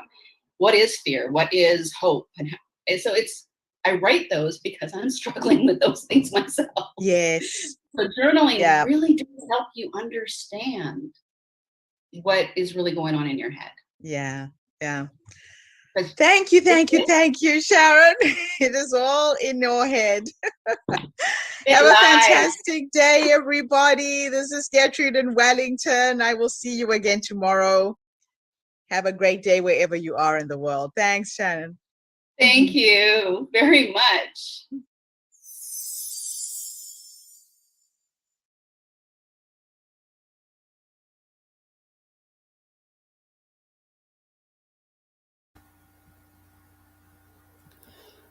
Wow. She's a brave, courageous woman. That's all I can say. I like the fact that she could look herself in the mirror and she could identify, I would call it personas, or the different stages that she has gone through, and she could actually deal with it right on. And I she talks about when she's divorced and then she lost a job, and so she finds herself in this situation. She's a single mom, she's got children to take care of. So that courage of stepping out and starting something totally different, something new, and seeing it through. That's amazing. I love her presentation. And I love her website as well. She's got such a beautiful website. It says, my name is Pio, not the verb. I like that about her. She's so funny. But what a great presentation, hey? It was awesome. And you know something? We should give mothers credit. Mothers are right, she said. Many times we Yes. don't want to acknowledge, We but know I we like don't. that shout out to mothers. Yes. Especially in this International Women's Month that we are Yes. celebrating women. Shout Yes. out to mothers. I like how she said COVID turned out to be a blessing for her. And Mhm. again, it ties back to Dr. Mary's words Yes. earlier, embrace trials. I see this golden thread coming through in the ladies that has delivered their stories for us earlier tonight. Yes, and yeah, because it's the thread of pivoting, recalibration, or redirecting, and working in the situation, making the best out of the situations that we find ourselves in, especially in this pandemic that has been with us for the past 2 years. Wow, I love We've got it. we've got some people that has sent us some messages in. Petronella says such a pleasure to listen to. Uh-huh. We have got Andrea Brown, I think. Andrew Machi Georgiades. so you're sending hearts. Yes. Hello, Andrea. I think she's in the UK. Welcome and thank you for joining us tonight. It's a And pleasure Petronilla, I to. think Petronilla is in Germany, I think. So we have ladies from Europe joining us. Thank you so much. It's a pleasure to have you. Mm. Shall we move to our next lady? Yes, let's do. Okay, her name is Iman Bashir. She is a disruptive entrepreneur. Wow, what a way to Yeah, describe yourself. yeah. A full stack developer with strong passion for crafting and visual identities. As a woman and in the minority, Iman has always felt that she would rather be a woman than victimized. No, I'm skipping something. Iman has always felt that she would rather be empowered than victimized. Mm, She takes what may be considered setbacks and turn them into chances to change the industry so for a better with a unique approach of entrepreneurship and leadership. Are you getting the same sense as this thread that we were talking about earlier? yes, yes. So I'm gonna cue Share her the up, screen. cue her up, and then share the screen. Again, entrepreneurship is coming through. Yes, yes. Okay. I am Iman Bashir. I am 24 years old and based in Toronto, Canada.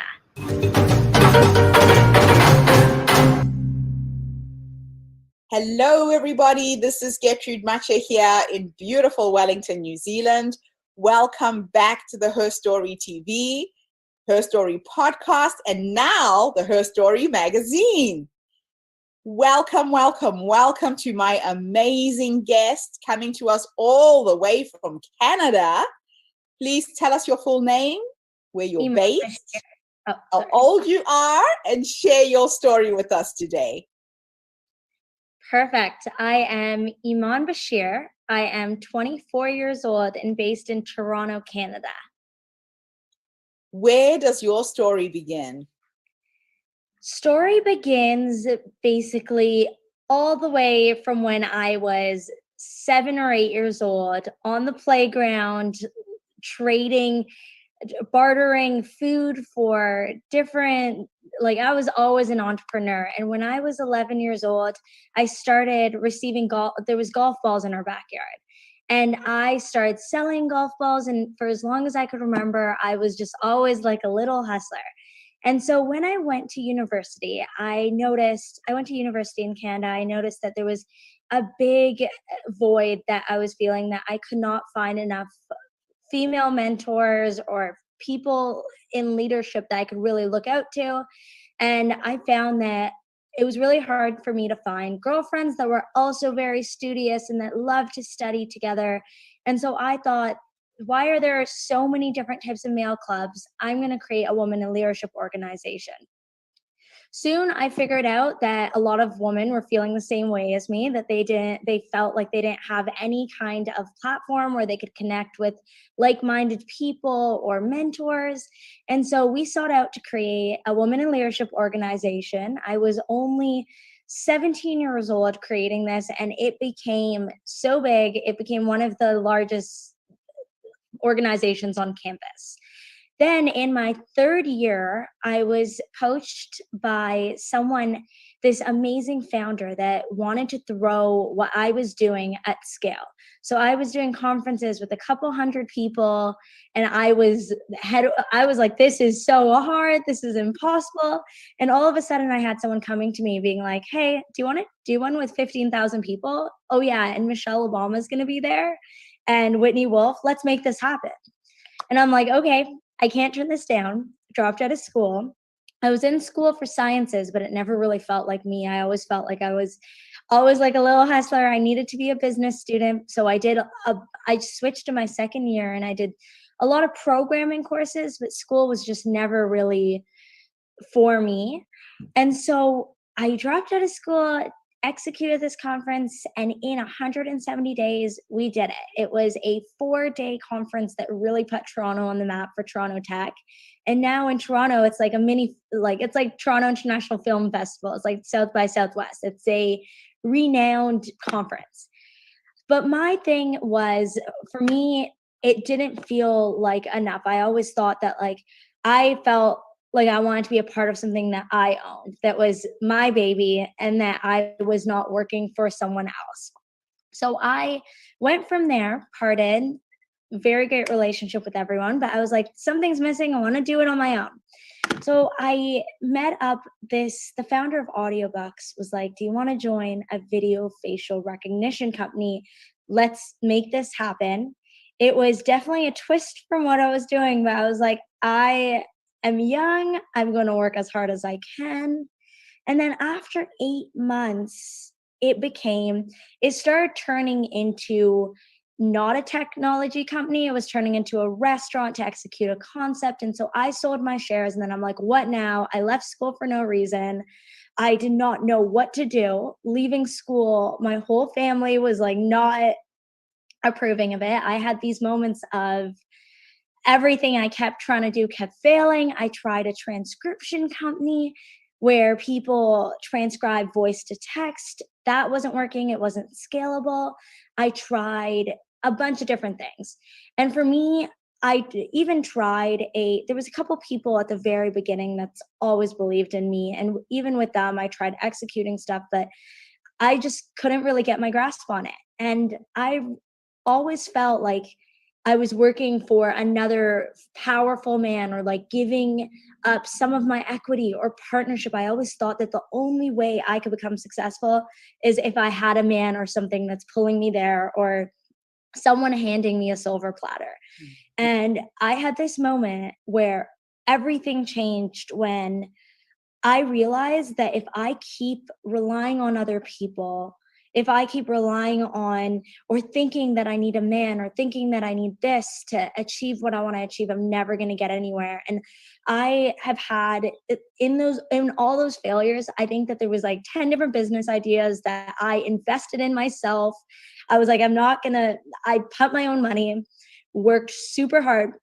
And there was different times. Like one time my code got stolen. One time someone took all my work and in the end said, oh, I'll give you 1%, and was making insane amount of money off of me just because I was younger. And then I thought, okay, what can I do so that I am irreplaceable and so that I have the cards in my hand? And I took time off and I went and learned how to code. I taught myself, did one of those little boot camps. And ever since then, it was that moment in my life which changed, where I'm like, I could build whatever I want. I can do whatever I want. And the one thing that has been stopping me this whole time is myself.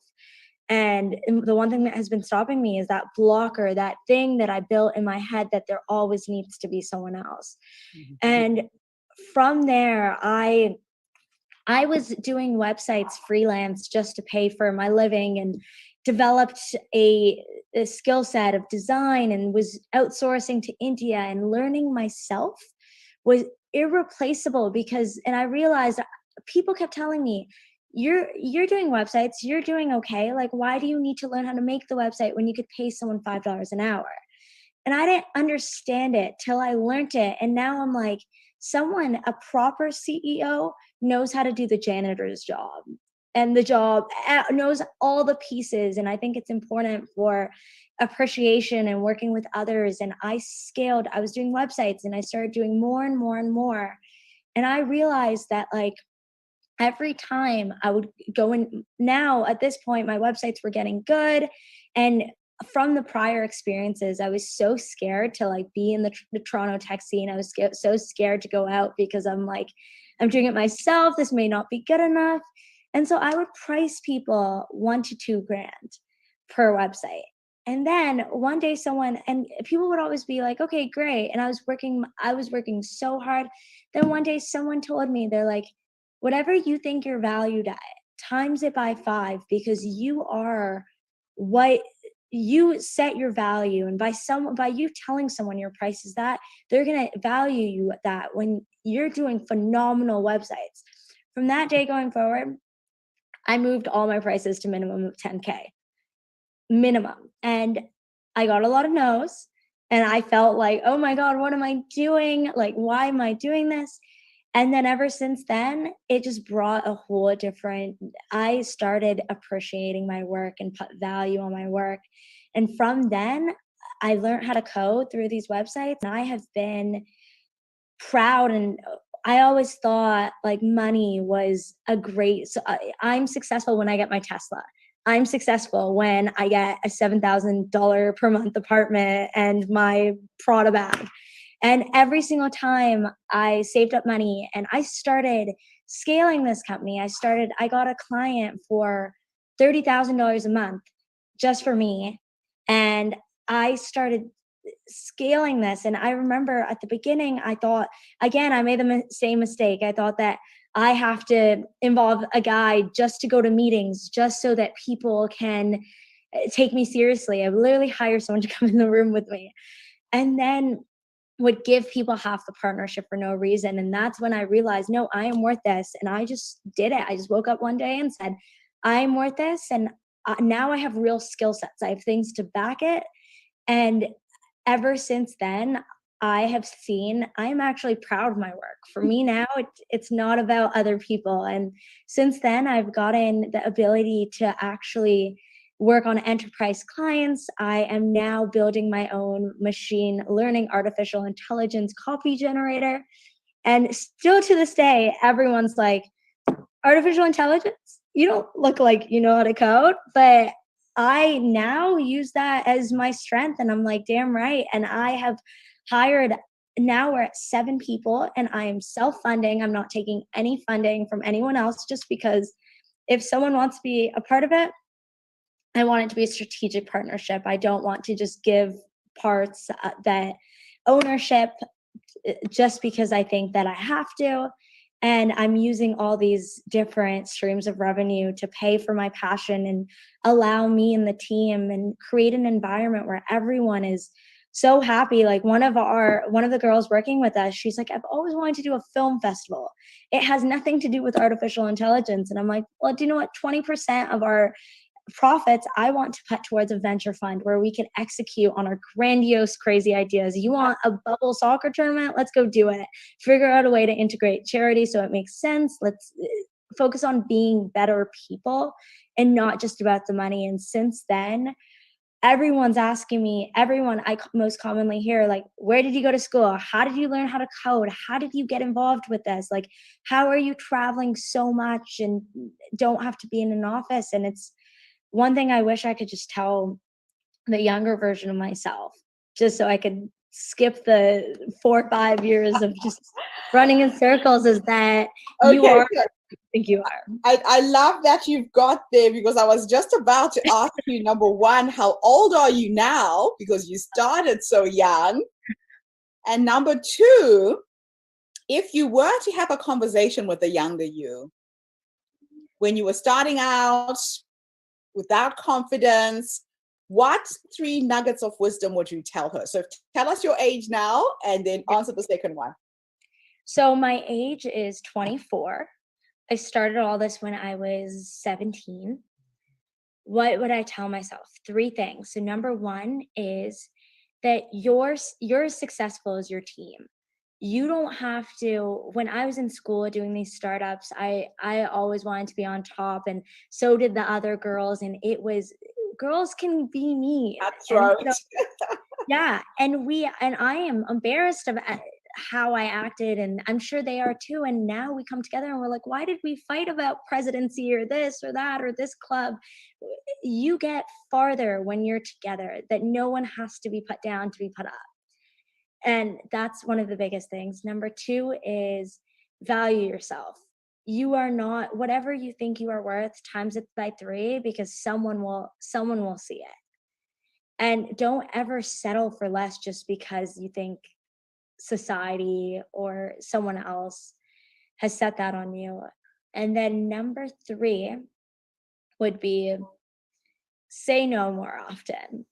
I think I even struggle with it now. I'm way too nice. It's not being way too nice. It's just put yourself first sometimes. I know you want to make everyone else happy, but sometimes you need to put yourself first.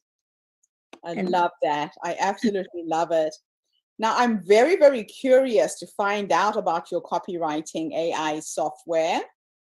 As you know, we are an online magazine, always trying to find ways to write faster. And how does it work? Tell us a little bit about the project that you're working on now, right? Yes. So search engine optimization is how to get to the top of Google. That's what I was doing for this 30K a month client. And majority of it was backlinks, people linking to you, building out your blog. That's the name of the game. But if you build something, you still need something to lead people there. And it's all about keywording and doing research and figuring out topics, figuring out what people are searching. So I'm like, how can we automate what I'm doing at scale? And this costs someone $30,000 a month. How can I make it affordable so that a young blog can compete with Amazon's blog or Walmart's blog? So I searched, there's this new technology, which we got early access to. Elon Musk created it. And it's basically 107 billion parameters. It's memorized the full internet. And what you do is you just type in, hey, I want to write an article about this. It finds you the best headlines. It finds you the best topics. You type in 1 sentence and it will give you an introduction, middle, and now you as a business, people as a business, don't have to go and pay a full-time copywriter. And everyone often asks me, how's the quality good? You could tell if something's written by a bot. You cannot tell if something's written by a bot. Basically, everyone says, how does the bot know love? How does the bot know emotion? The bot has read every single book, website, everything on love. It can form its own opinions. And we add tone. And the best part is I've been working on this for 3 months. We're actually launching in 2 days. So I'm super excited. But it's gotten to the point where you type it in, it actually learns you. It learns your writing style. It learns what you are loving, and it's able to pump out this content. That is just absolutely incredible. I am just so excited to sink my teeth in it as well. So is it open to the world right now? Where are you at if someone like me wanted to get access to it? So I'm actually going and putting the website live in 3 hours. Are you serious? So this is cutting edge. It's happening as we speak. It's exciting. And I know it's Sunday night and I'm still at the office. When people say that, like, they just think success comes easy. Nope. I think I'm just starting and I'm putting in 17, 18-hour days. Just for this. But it launches in 2 days, where everyone can sign up on craftly.ai. Craftly as in like crafting content. and Right. they can take it for a swing themselves. And the best thing is it doesn't replace creativity, or it enhances. It really Makes it think easier. like a like a brainstorming buddy. Yes, yes. Okay, so my last question for you is this.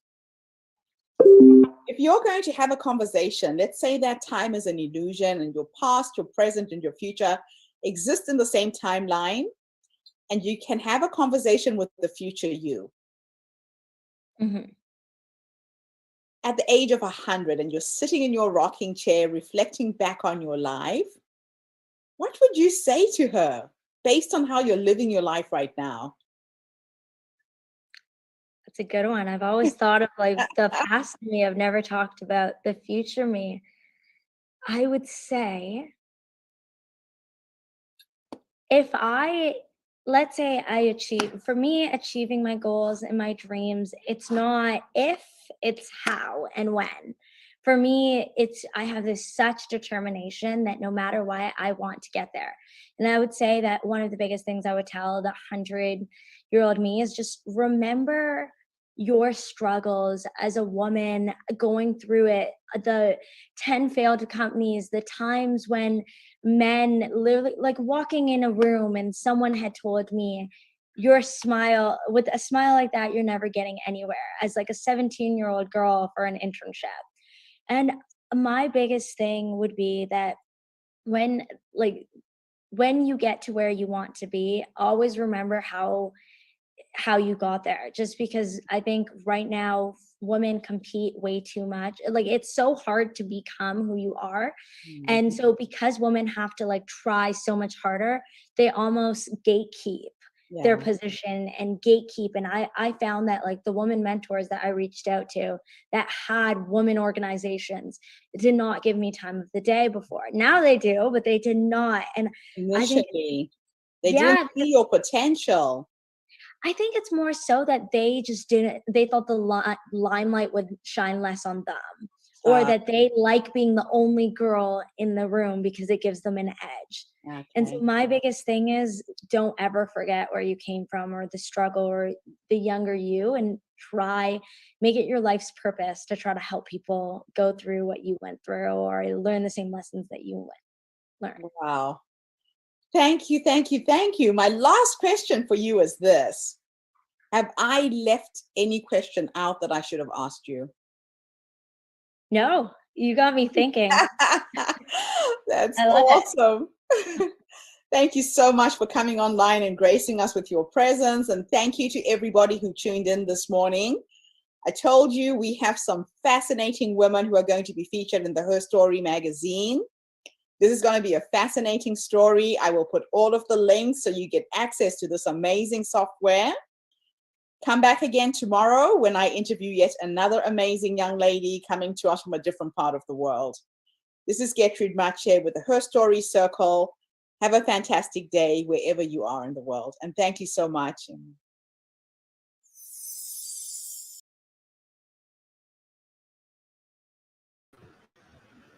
Wow.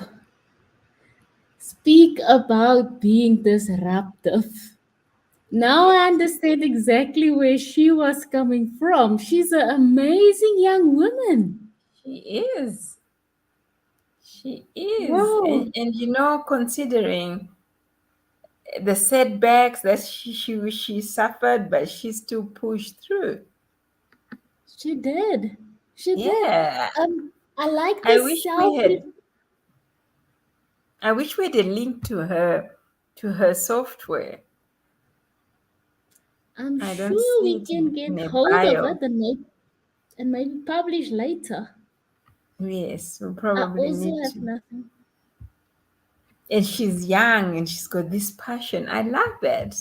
Young people that are passionate about Yes, what they I, do. I like I like the self-reliance that she was bringing about. The fact that she doesn't need somebody to actually push her Mm-hmm. forward. And this is Mm-hmm. what I keep on encourage youngsters. Become Yeah. self-reliant. Okay, become independent. And I mean, she has blown me away completely. Yeah. Somebody was asking, And I think her ideology of not wanting to be a victim but rather be empowered. It has Yes. taken her, and it's gonna take her a long way in life. It Yes. will. You know where she moved me completely is somebody was telling me in the time in the past that if you need to market yourself or put a price tag on yourself for the services rendered, and I gave this person a value, and the person said double that. Okay, now this young lady come in and she says somebody told her times by 5. And Wow. she actually went along and did that for me. It's like, wow. Yeah. And I also Wow. like how she integrated charity into what she was doing because one always needs to consider giving back. Because I just believe Mm-hmm. that's where your blessings come from. Yes. Wow. Looking at some messages. Do we have anything? No, no, it doesn't look like. Shall we move to our next speaker? Yes, let's. Okay, the next speaker is Joy Brown. And Joy Brown is a accomplished filmmaker with an MFA in creative writing from the National University and bachelor's degree from Howard University, where she studied film Mhm. and English and graduated summa cum laude. Joy is the founder of the third person omni, Omniscient. tongue twisting Yeah. production. A company whose mission it is to produce powerful, meaningful, thought-provoking movies placed on television shows and enlightening audiences about the human condition, shed light on the meaning of life, and raise the collective consciousness. Her first feature film is currently developed by, by her production company. We see the same thread. I think we must thank Mm. Gertrude for this platform This that she has lineup. put together. The platform that she has put together for us to actually learn from each other and seeing this or learning from one another rather. That's it. Collaboration, co-creation, being Yes, inspired, being, motivated. That's what it's all yes, about. Her story. Yeah. exactly. So we can learn from this amazing ladies that we've got here. Okay, I've Yes. got the I am Joy Sherelle Brown. I am located in Prince George's County, Maryland, which is in the Washington, D.C. metro area.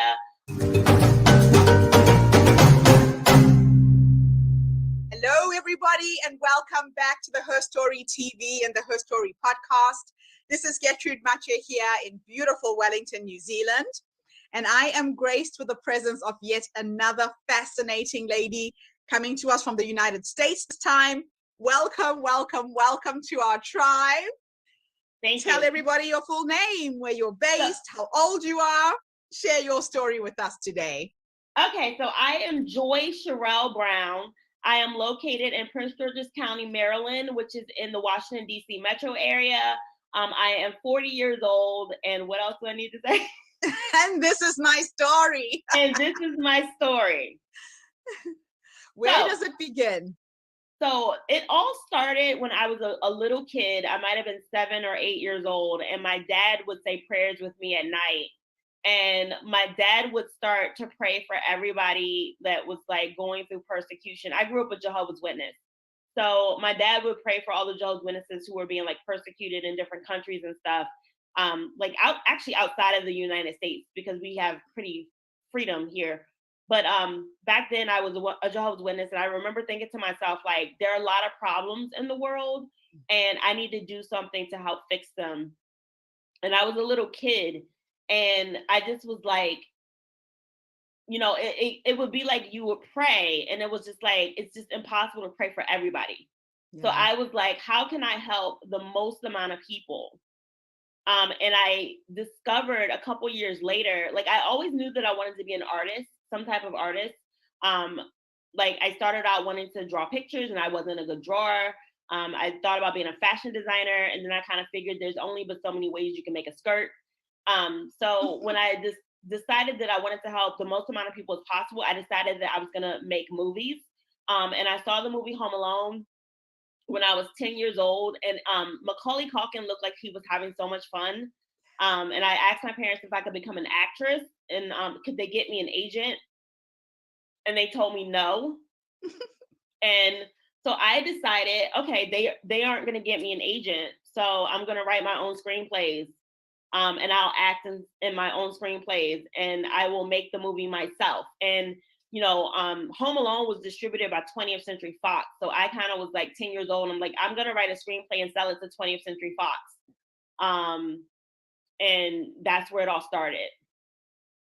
That is just incredible. Absolutely inspiring and incredible. Now, a lot of times as creatives, we don't have to wait for the path to be paved for us. You actually have to create the road yourself. So along this journey, what were the stumbling blocks? What were the things that you've learned up to this point?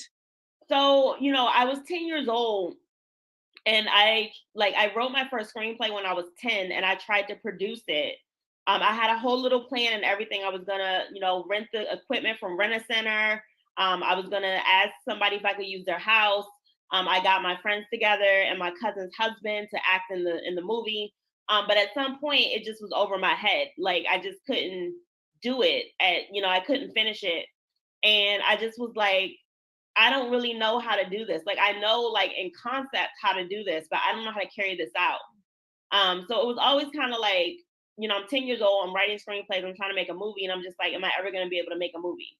Mm-hmm. So it was just kind of like, can I do this? Can I start a production company? And I ended up going to college at Howard University, which is the same college. If you guys are not familiar with Howard University, it's the same college that Kamala Harris went to, our vice president of the United States. She is an alumnus of Howard University. And when I went there basically because Felicia Rashad went there, the mother from the Cosby Show. Yes. I love that. To Howard, and I had a class that was called Telecommunications Ownership and Finance. And my professor had us write a business plan. So I kind of was like, all right, well, maybe this really can become a reality. I'm like, I started thinking in high school about starting a production company. I found the name Third Person Omniscient Productions, which is the name of my production company, in high school. And it's funny because like I came up with the name because first and foremost, I'm a writer. I'm a writer before I'm a director, before I'm a producer. I'm a writer first and foremost. And third person omniscient is a literary term that means that the narrator has an all-knowing point of view or all-knowing perspective where they know what all of the different characters are thinking. And so Third Person Omniscient Productions was the name for my production company because I always knew that I wanted to make movies and tell stories that help people have a better life. Wow. So I came up with that name in high school. And also I picked the name because it was quite difficult to spell and it's long. So I didn't think anybody would steal it from me before I could start my company. And I was correct. The name was still available when I was ready to start my company. And I did that at the age of 31 in 2012. I followed paperwork and everything. And I started producing my short film NOS, which is now available on Amazon.com. Along the way, I ended up writing a screenwriting book, which I did not plan to do. It just kind of happened. And I produced a stage play for the Washington, D.C. Capitol Fringe Festival in 2019 called Stuck. Wow. And I have actually I have like 22 projects that I'm planning to produce. And a number of those already have completed scripts. So at this point, it's just a matter of finding financing, basically. So yes. Yeah. Wow. It sounds to me like you are constantly on the go. Yes, because another. I'm actually getting certified in hypnotherapy now. I saw that. Tell us a little bit about that. So I am studying hypnotherapy with Marissa Peer. Marissa Peer is Britain's leading hypnotherapist. I kind of refer to her as like the celebrity hypnotherapist because she works with a lot of celebrities. And she developed a form of hypnotherapy called rapid transformational therapy. Mm-hmm. And it's like, I think it is a lot more efficient than like NLP, because it's like you get induced quicker and you go into hypnosis a lot faster. And you really only need like 1 to 3 sessions, depending on what your issue is. Wow. And you get like as a therapist, we do a transformational recording for the client, and the client listens to that transformational recording for 21 days. And that like reprograms the subconscious mind to get rid of those limiting beliefs. Oh, wow. That sounds fascinating. So it's like, I never knew that I could love anything else as much or more than filmmaking. Mm-hmm. And I found hypnotherapy, and I'm just like, okay, now I have a problem because I have to figure out how to be able to incorporate both into my life and to be able to have time to do both. Yes. Oh, that sounds like a beautiful problem to me. Yeah, it is. So if you were to go back to your past, to that young woman who had this desire, this drive, you just knew you were going to do this. Right. You could go back and have a conversation with her. So let's say there's another young woman who's listening to this interview, is in search of words of guidance. What 3 nuggets of wisdom would you give her? So I eventually left the Jehovah's Witness religion. And I hope it's a lesson that I learned in this lifetime that my soul takes with me in future lifetimes. I let myself be talked into believing things that I didn't believe. I was raised with a certain set of beliefs that I remember thinking when I was 8 years old, that doesn't really make sense. And I was like 8 years old, but I didn't want to rock the boat, and I didn't want to. I felt like my parents' love was like based on whether or not I believed what they believed. Right. And I hope that in my next life, I am brave enough to believe what I believe, no matter how young I am. And I hope that I'm brave enough to disagree with people if I don't believe it, and it doesn't. You don't have to believe anything that doesn't serve you. Yeah. And wow. Like, I so wish I knew that, and I feel like I missed out on some things. I had a hard life lesson because I met a guy in college that I wasn't allowed to date because he wasn't a Jehovah's Witness. Okay. And I missed out on that opportunity because I was trying to follow the rules of a religion that made the rules for me that I didn't make for myself. And that was a very painful lesson. And I hope my soul takes it into the next life. And so if I can teach any young person, like, you don't have to believe things that don't make sense to you. Like, period. That is awesome. So now let's teleport you into the future. Okay. let's go in the future. If time was an illusion and you could have a conversation with the future you at 100 years old, sitting in your rocking chair, with your cats, with your dogs, with your grandchildren, whatever it is, based on how you're living life's game right now, because life really is a game, what would you say to that woman? I'm glad you followed your dreams. Like, would I say something to her, or would I ask her questions? You can do both. We're teleporting you to the future. I would ask her, are you happy? Did you finally find happiness? Like, I feel like my journey has been to be happy. And I feel like at the age of 40, I'm the happiest I've ever been. And it's taken me, like, I feel like this journey started when I left the Jehovah's Witness religion, when I was 29 years old in 2010. And it's taken like 11 years to get to this place where I just feel like happy all the time. Like, oh, wow. I'm not gonna lie, I did have a little depression 2 weeks back in March, but it didn't last very long. And I'm in a really good place. Like, and I've been in a good place for a while. So that's awesome. That is absolutely fantastic. Well, you really inspire me. You and I have got a shared passion with the storytelling, the filmmaking. So when I say goodbye to everyone, don't disappear, because I've got some stuff I want to talk to you about. But thank you for coming to share your story and to share your truth. And thank you to everybody who's tuned in today. The Herstory Circle and this platform is for women who are here to inspire each other, to uplift each other, to find collaborations, and to connect. We are having an online summit on the 14th to the 24th of May. So go onto our website, theherstorycircle.com, register to speak, register to attend. And thank you again for tuning in. I'll be back tomorrow with yet another amazing woman from a different part of the world. This is Gertrude Mache with the Herstory podcast and the Herstory TV. Have a fantastic day, evening, morning, wherever you are in the world. Bye for now.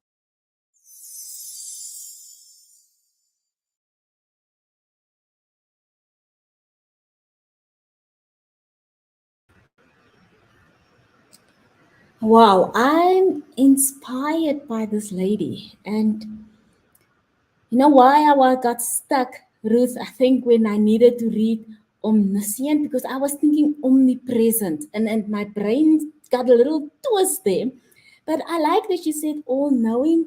And the most beautiful nugget I'm taking away from her talk is don't believe everything if it doesn't serve you. So question, question, question up until it resonates with you. So that's for me the most beautiful part that I'm taking away from her talk. Mute. You are speaking on mute. Yes. I am muted.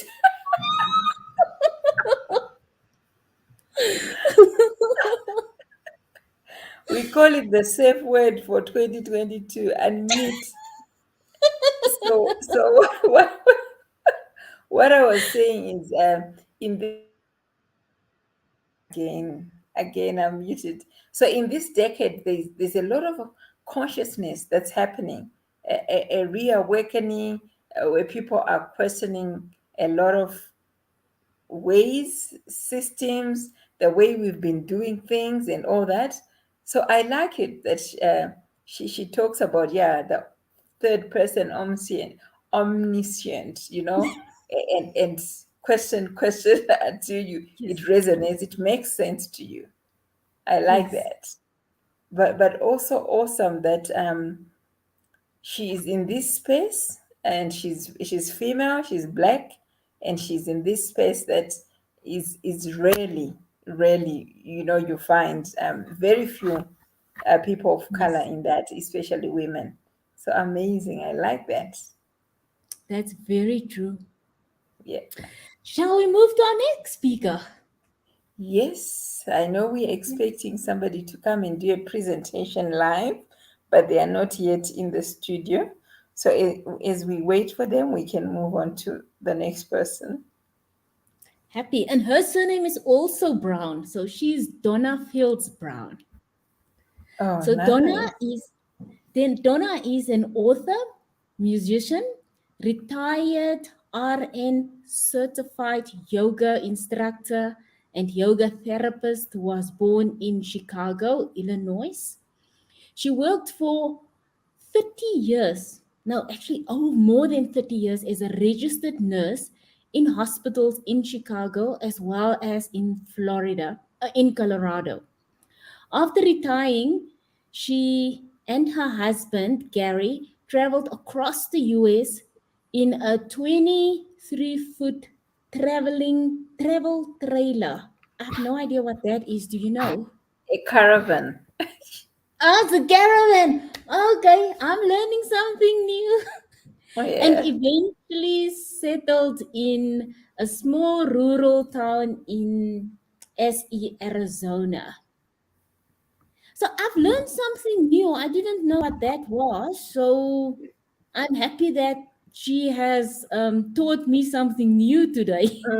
Already before she opens her mouth. So imagine what is coming. I know. All right, let's listen My to name her. is Donna Fields Brown, and I'm a 69-year young author.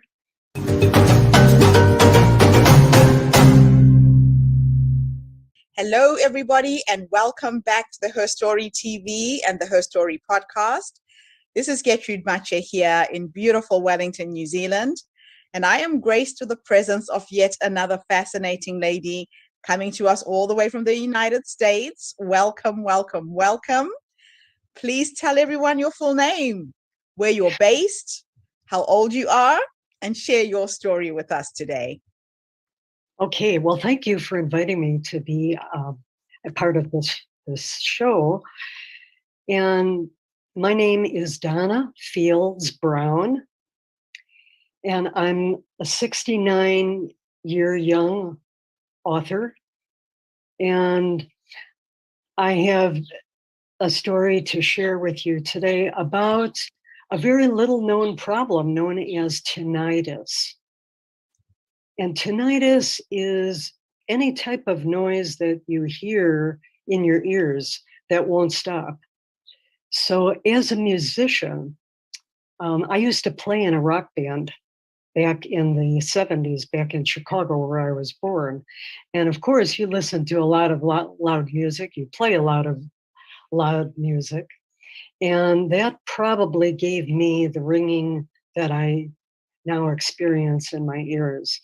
So when I first heard this noise, I was basically sitting at a swimming pool with a friend, and I heard this weird, like, ringing, whistling noise in my ears.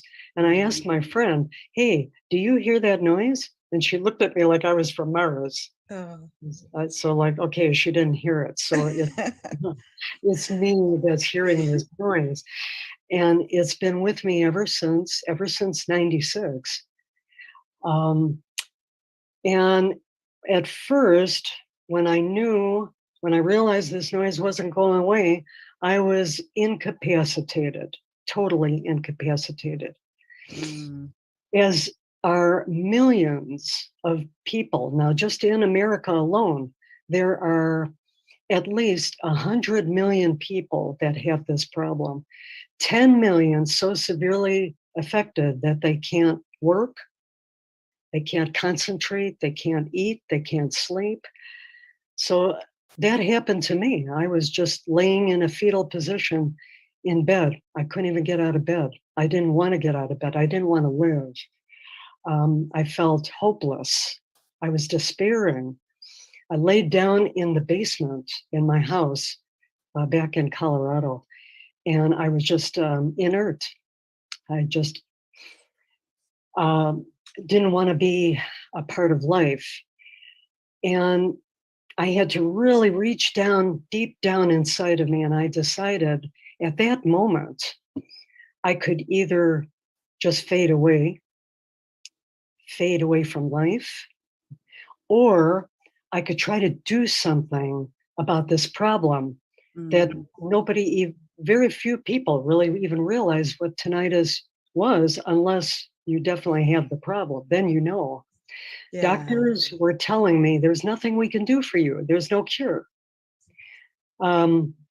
So I got very, very frustrated. I did my own research. I pulled myself up by my bootstraps, did my own research with the help of my husband online, and found a wonderful organization in Portland, Oregon called American Tinnitus Association. And I decided to step out of my comfort zone and do something for this organization to help them with their search for a cure for tinnitus. And at that point, I saw that people were doing bike rides, they were doing, walks, things like that. Yes. I called a staff member up and I talked with her and I said, "Hey, has anybody ever done any mountain climbs for this organization?" Dead silence on the other end of the phone. She goes, Are you a mountain climber?" And I said, no, not really, but I'm going to become a mountain climber. And I went to a mountaineering school in Colorado. I was a very outdoor person, but never did any technical climbing. Yes.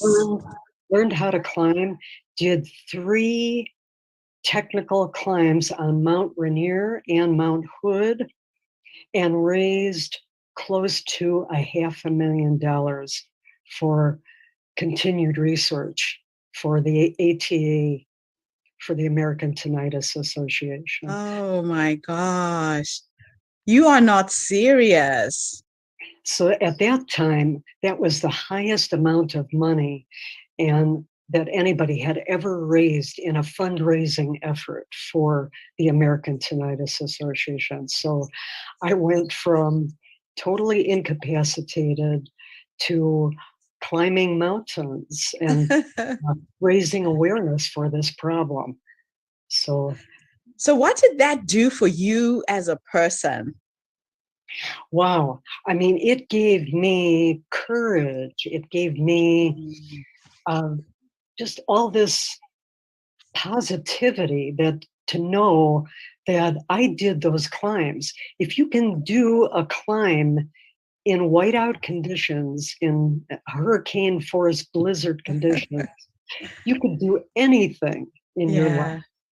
Definitely. So it really introduced me to this resource of inner strength that I have, that I apply to every part of my life. And your condition with the tinnitus, is that still there? How far have things gone with finding a cure? Yes, it is. It's still there. It's relentless. It's with you 24/7. And doctors, I've stopped really seeing doctors. They basically offer certain treatment options, like wearing hearing aids that help some people, different treatment options, listening to music, that type of thing. Still really no closer to finding a cure for this problem, but at least it's a start. At least if I encourage one person to get out of the house and to enjoy the outdoors, despite whatever their handicap is, that's success right there. Yeah, because you really just have to find a way to distract yourself from the sound, right? Yes. And when you're in motion, when you're walking, I find that when I'm stressed out, if I walk to a point where I can hear my heartbeat in my ears, and then everything gets calm. So movement is medicine as well, right? Definitely, especially being in the outdoors. Yes. That has always been my medicine, just being outside. And we're surrounded in this community by beautiful mountains. And if I could just encourage people to get outside and, like you said, just go out for a walk, go out, take a little hike, go for a bike ride, be outside. That's the safest place to be right now. That's and so true. beautiful. That is so true. And do you think that your medical background has helped you in some way in coping and dealing with this? I think so, as far as just trying to understand what this problem is, and trying to educate other people about this problem who have this problem, to let them know that there are indeed options. There's no cure, but just to share what has helped me, like wearing hearing aids and white noise devices in my ears, has really helped me tremendously, just to put one foot in front of the other and coexist with this problem. Yeah. And you're right. It is a matter of coexisting with the problem until a solution is found. Yes. Wow, what an inspiring story. Thank you so much for coming online today and sharing your story with us. And thank you to everybody who's tuned in. Where can people buy your book? On Amazon, And this is the book that I wrote where I share this story. It's called Finding Medusa. It's kind of a story of me trying to find myself in my life, finding out my true purpose and my passion in life. So this book is on Amazon, definitely, and most major bookstores, Barnes and Noble. Wonderful, wonderful, wonderful. Thank you so much. Thank you for coming online and gracing us with your presence and sharing your story. I hope someone out there who has this condition has got a bit of light at the end of the tunnel today. And I think that's the power of storytelling, when we share what we've gone through, what we're going through, to help somebody else. Yes, definitely. And thank you for inviting me to share this story with other people as well. Thank you. It's an absolute pleasure. Thank you, everybody. I will be back again tomorrow with yet another fascinating story. Remember, our upcoming summit is on the 14th to the 23rd of May. Go onto the HerStoryCircle.com website, register to speak, come and share your story, come and attend the summit as well. And thank you again, Donna. Wonderful, wonderful to have met you. Thank you. Likewise. Nice to meet you as well. Thank you. Bye-bye, everybody. See you tomorrow.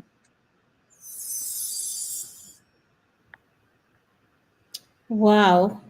I'm encouraged by Donna. She actually proved to me that she climbed more than one mountain at the time.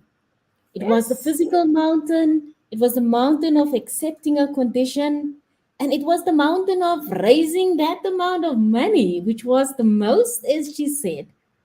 Yes. Amazing. And you know, with these stories from these many women from different parts of the world, what has been encouraging is age is not a fact. It's not an issue, you know, because she did all this. She's a retired nurse, so she's done her first her first career, and she's done. And look at the things that she's achieved. What a woman! What an awesome woman! They have just told me. I'm going back to our very first lady, who was 71, 69. Yes. Doesn't look like they're retiring. No. They just find something else to continue in life. Wow. Amazing. That's so encouraging and inspiring for me. Same here. Mm. Shall we move to our next lady? Yes. Okay, so our next lady is named Jessica Day. She is a New Jersey native who went from New York City Public Relations Executive to a professional certified leadership and life coach. She is certified as a professional coach, a master practitioner, energy leadership index assessment, and associate certified coach. This woman is loaded. I can't wait to hear what she is going to speak about. Throughout the International Coaching Federation, Jessica leads her life from a place of compassion, empathy, and kindness, and is passionate about supporting others in discovering their unique talents and strengths so that they can live in alignment with their values and find fulfillment in purpose in their future. I am super excited about this talk. So my name is Jessica Lynn Let Day. me I am based in New Jersey in the United States.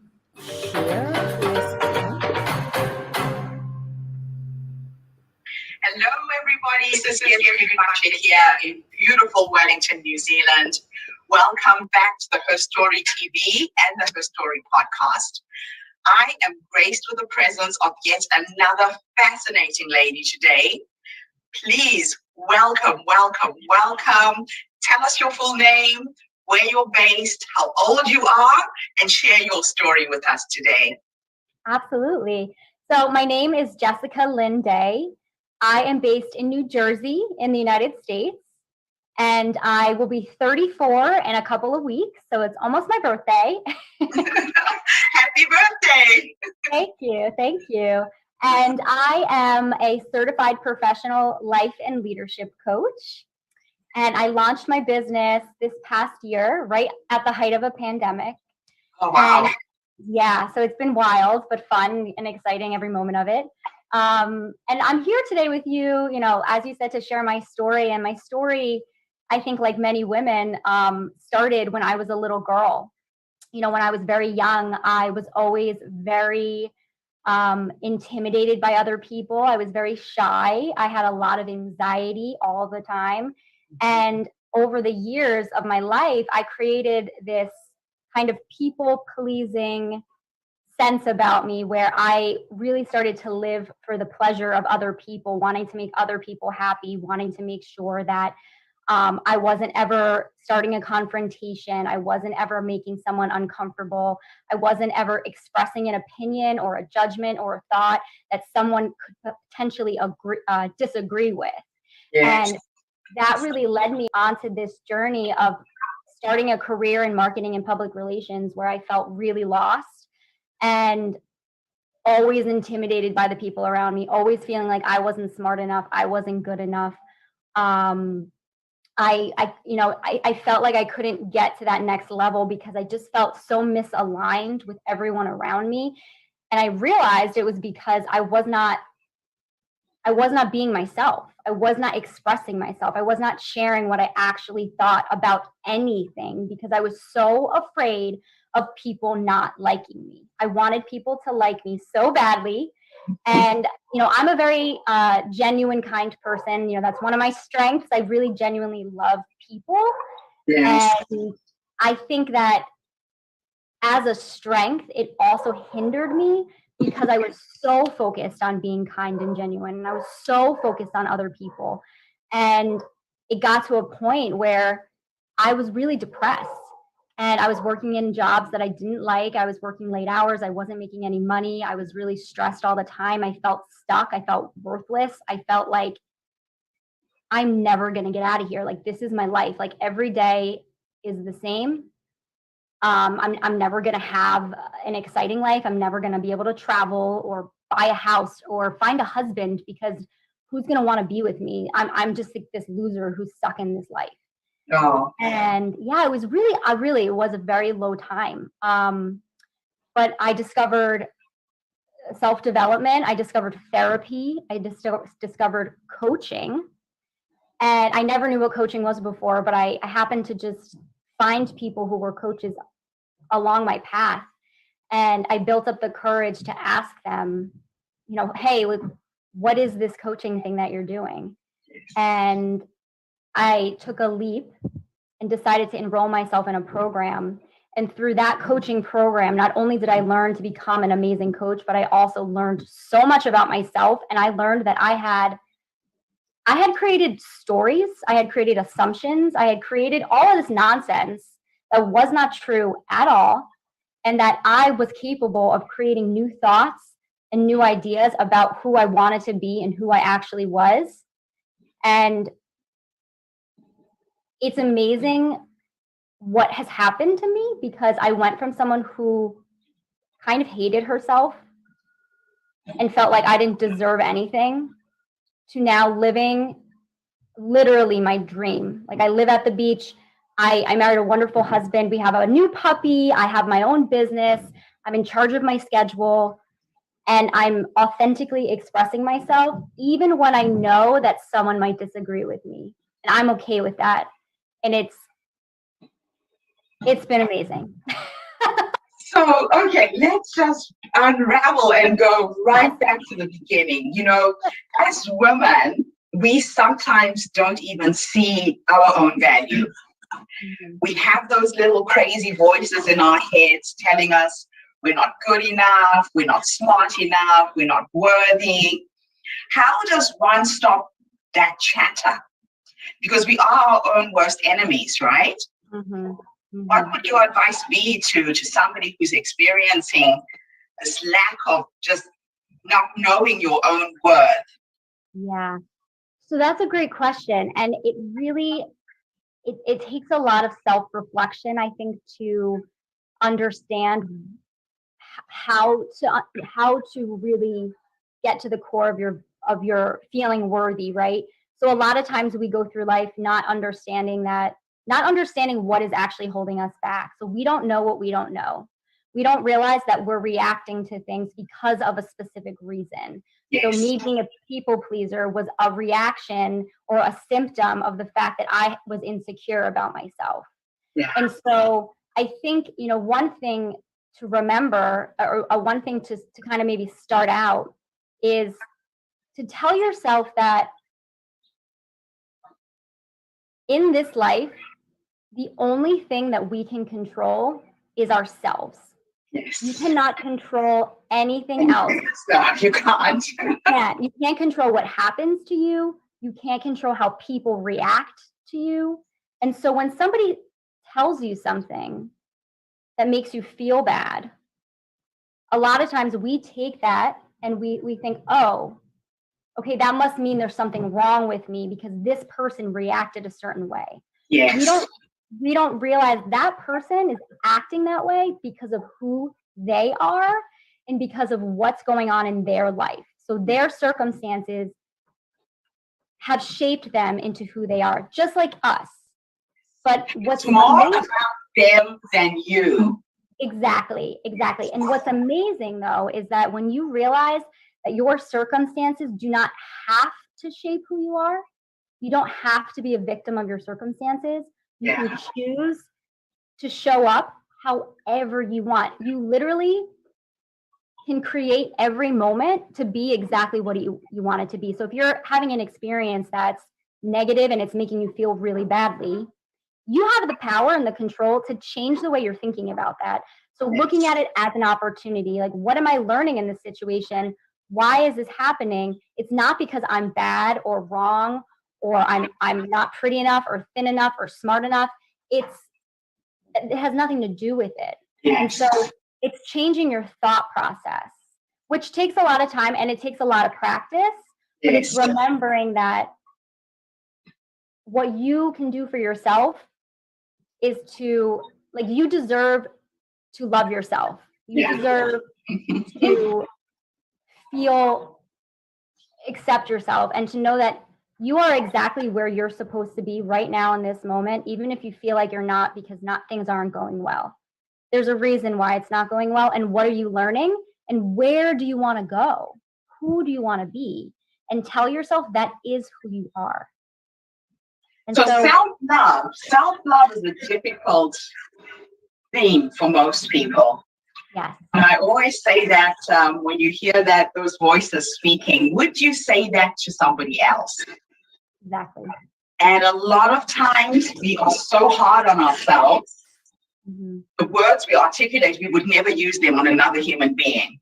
Yep. So as a coach, take me through a process. I've come to you, I'm needing your help, found out that you're this amazing coach who could help me just feel comfortable and good about self and move on with my life. Take me through a 3-step process, or what do you do as a coach to help? Sure. Well, let me ask you this. Let's start with this. So it sounds like you are struggling with some self-confidence. So tell me, what would you like to, we have a few minutes here to chat. So what would you like to achieve in those few minutes that we're talking here? To overcome my fear of speaking in front of people. Okay, speaking with people. Okay.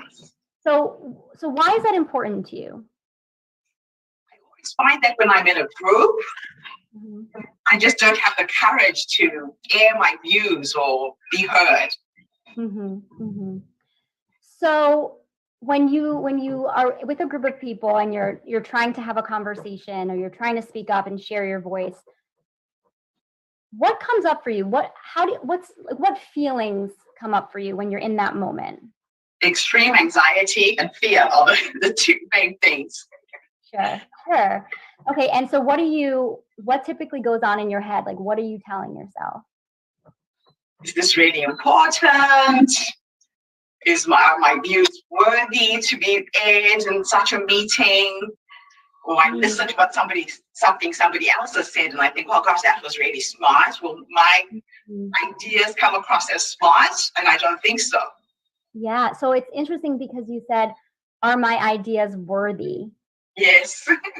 So on a scale of 1 to 10, when you talk about worthiness, 1 being not at all and 10 being absolutely, how worthy do you feel? Probably a 5. I'm kind of in the middle there somewhere. I feel I have something to say, but just not sure it's worth putting it out there. Yeah. Well, it makes sense that you'd have some nerves, right? Because I think we're always, especially with public speaking or just speaking to a large number of people, that's actually one of like the biggest fears that we all face is putting ourselves out there. So it makes sense that you'd have some nerves about that. But I'm curious, when you talk about, being at a level 5, what would have to happen in order for you to be at a 10? Courage to feel the fear and just do it anyway. I love your process, Jessica. I can actually see what it is you do to help people. So let me take you back to a moment in time, to the younger you, before you discovered all of these methodologies and ways of gaining self-confidence and self-worth and loving yourself.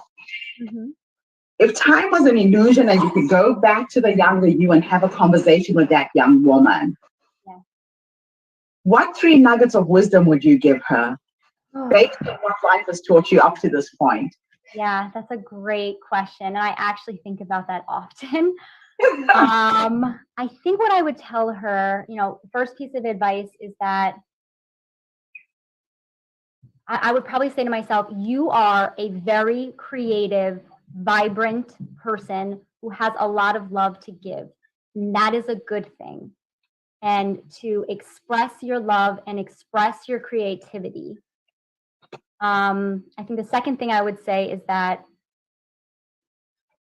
what other people think about you is none of your business, and that this is your life, and it is your right to show up as an individual and to follow your personal dreams and goals. And the third thing I would say is, and it's possible to be successful following those dreams and goals, no matter what anyone says to you, because you're passionate and you're ambitious and you're beautiful.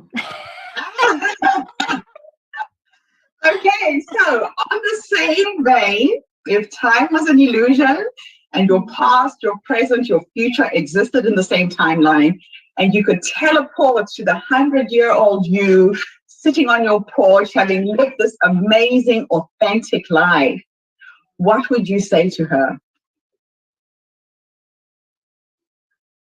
Good job. That's a great question. That's a great question. I have not thought about that. I feel like you are living as a full expression of who you are right now. I definitely try to be. I think what I've learned throughout this whole process, this self-discovery process and getting into the coaching, is that being grateful for things has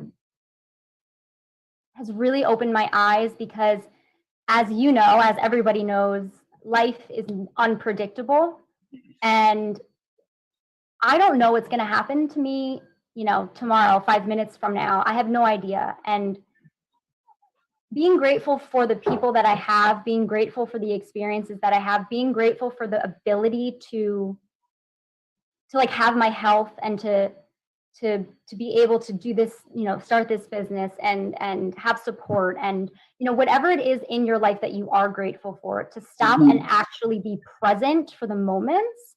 Yes. Because that's really what it is about. Like, for me, I believe that life is I believe we are meant to be happy. I really do. And I know that there's a lot of pain and suffering in the world, but you might not be able to control the feelings that come up for you when something terrible happens. You're going to be sad or angry, and that's perfectly normal, and it's good to sit with your feelings. But then you have a choice.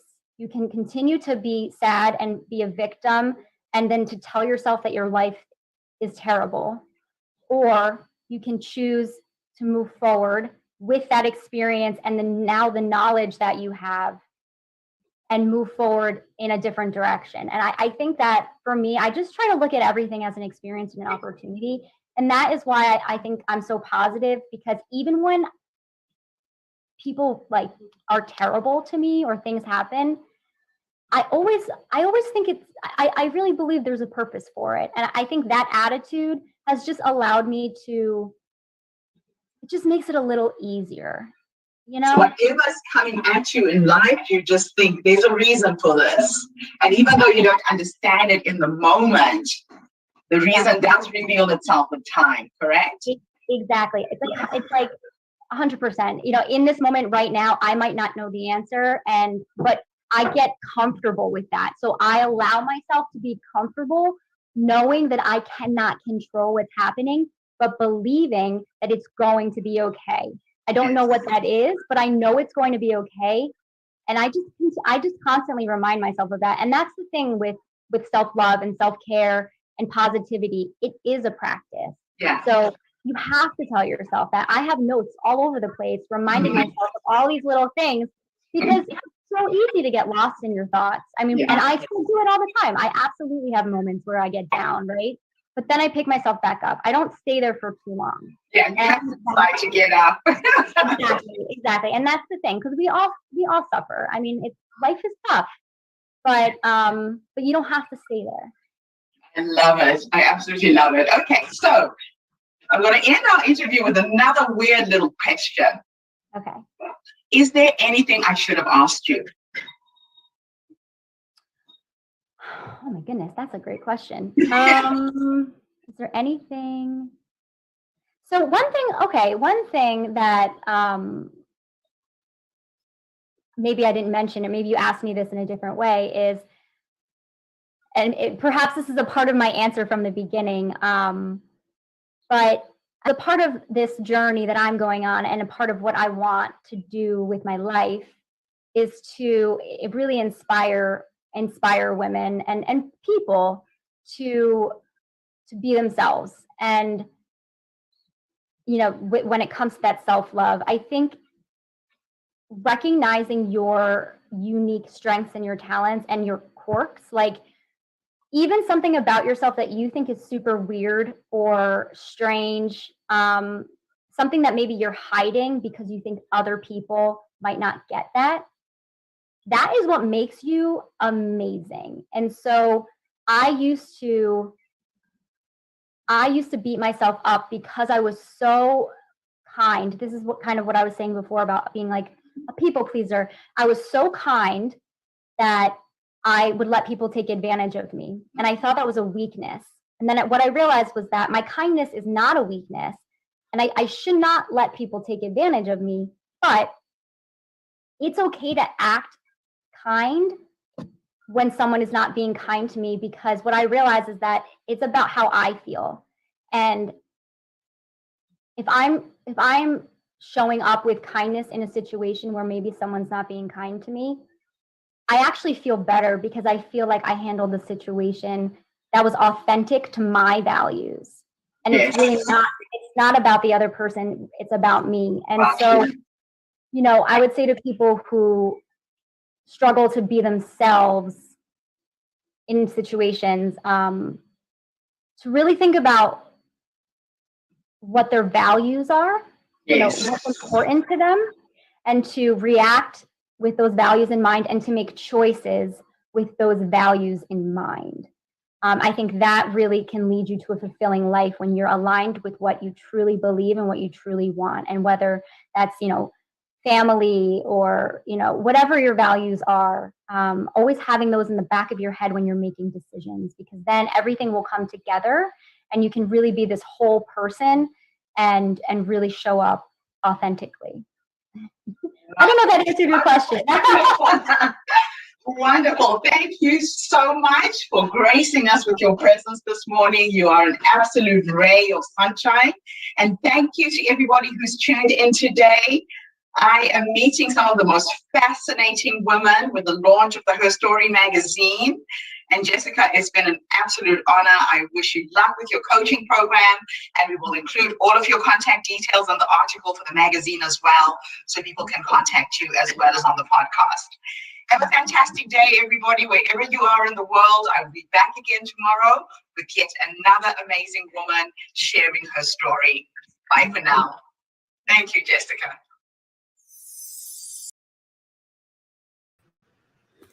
Go, Jessica. That's all I can say to her. I love the role play that she has done there with Gertrude.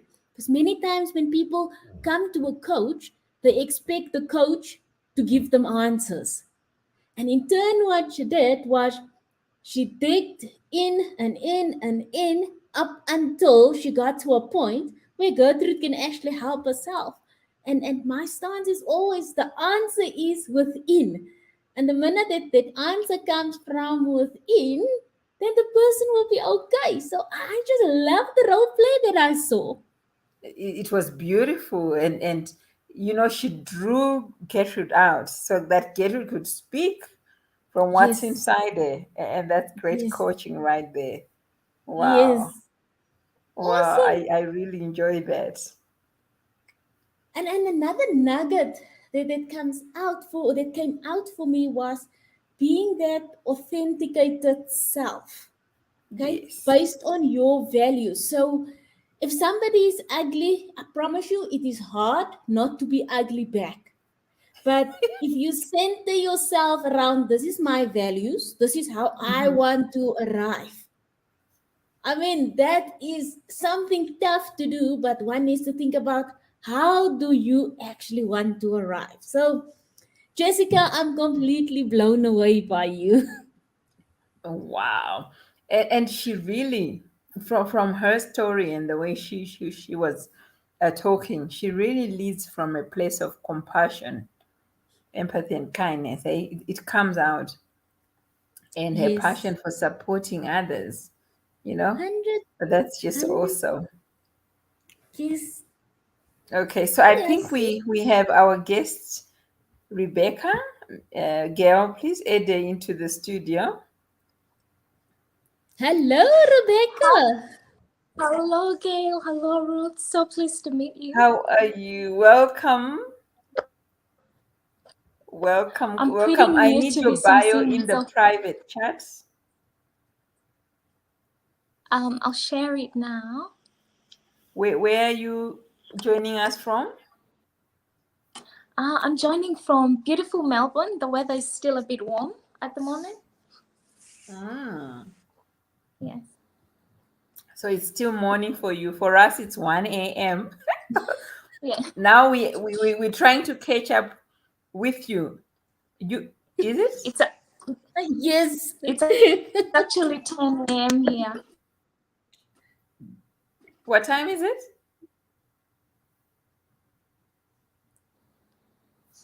Two p.m. It's 10. Okay. No, 10 a.m. Oh, 10 a.m. 10 a.m. Yes. Okay, so you are 9 I'm hours so ahead sorry. of us. I'm so sorry. I'm finding some trouble multitasking. Can I just maybe send the bio and then come back? All right, that's fine. So Gail, what we would do is maybe we can have Rebecca as our last speaker, unless you are still feeling fresh and everything. I am winning. I'm wilting here. Well, I'm you're fine. doing great, Ruth. Oh, thank you, Rebecca. Thank you. Um, I was going So, to ask since she was or maybe struggling. we could have If she, another. We could play another video while we wait for Rebecca to get ready. okay. Let's do another TV producer. The name is Tracy Mansa. She is an Emmy and BAFTA nominated British TV producer, turned confidence coaching and motivational speaker. Okay, I'm going to line her talk up for us. Did we just lose Rebecca? Share your screen. Yep.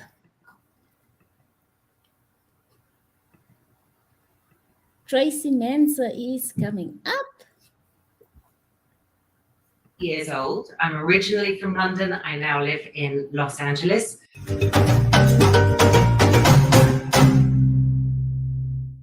Good morning, everybody, and welcome back to the Herstory TV, the Herstory podcast.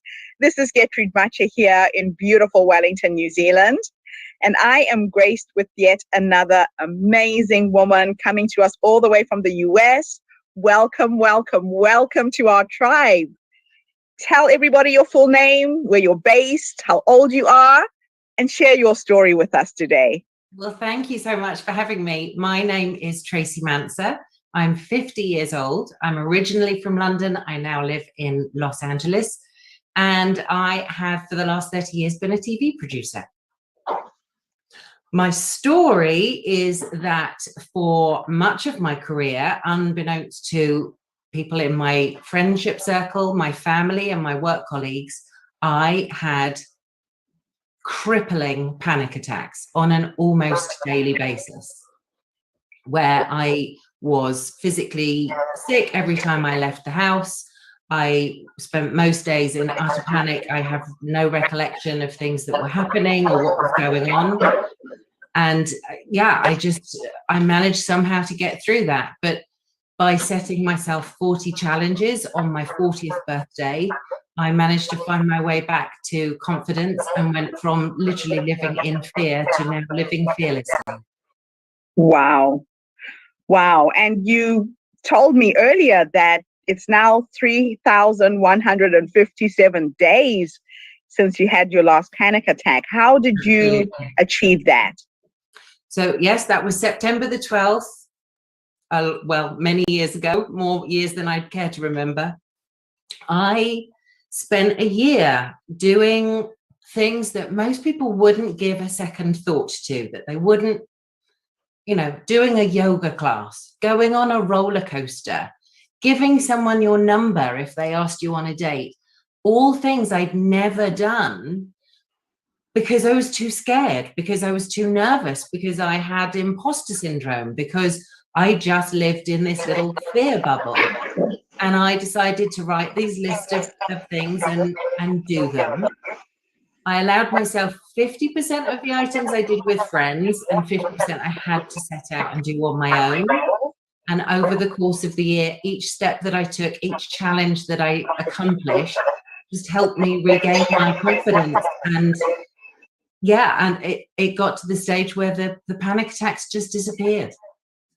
What fascinates me about your story is that most people think that people who are in TV, television, broadcasting are extroverts. You obviously were not, right? No, I'm very happily here to get rid of that thought process.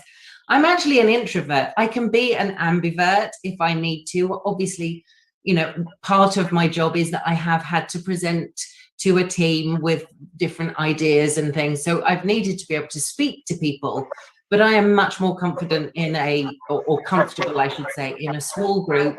2, 3, 5 people is perfect for me. And this whole kind of last year of pandemic and working from home has been perfect because I haven't had to see anyone.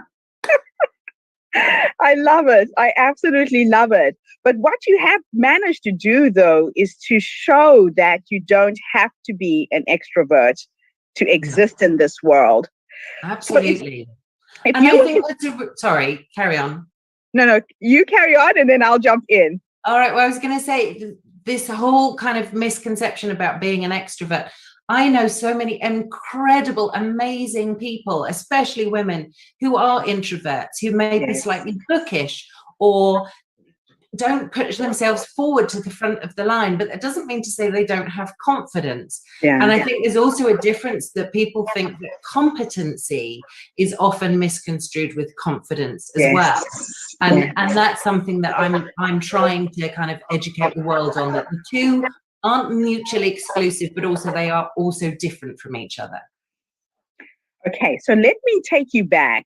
If time was an illusion, and your past, your present, your future existed in the same timeline, and you could go and have a conversation with the younger you, that young woman who decided to go into film, and give her some advice, what 3 nuggets of wisdom would you give her based on what life has taught you up to this point? Ooh. So if I was talking to my younger self, I think one would be not to measure my journey by anyone else's ruler. There have been many times when I've looked at someone else that I've admired and that I've worked with, and I've been lucky enough to meet some incredible non-celebrities as well as celebrities. But to judge where I'm at compared to them, I think is something. It's a lesson that it took me a long time to learn, and that comparison to someone else. What else would I tell myself? That it's all going to be okay. That whatever you do is the right path, even if it doesn't feel like it at the time. That's what's happening is happening for you and not to against you. Yes. And the other one is that just, when it comes to the end, work isn't everything. I don't believe anyone gets to their deathbed and says, oh, I wish I'd spent another day at work, or I wish I'd spent another day or hour sat at my desk doing that email. Spending more time with the people that I grew to love. I think I would tell myself to do more of that. Yeah. I love that. I love that. One of the things we're trying to do with the sharing of all of these amazing stories from the women that are coming onto our platform is there could be somebody right now who's like you, introvert, has a desire to go into film, into TV, and is thinking, I just don't have the personality for this. But you have literally proved that it is possible, and you've done it. And you found a way to help yourself overcome the anxiety and the fear that goes with being an introvert. So I'm really so blessed that you're here sharing this. I coach a lot of women, as you know, to speak and to use their voices.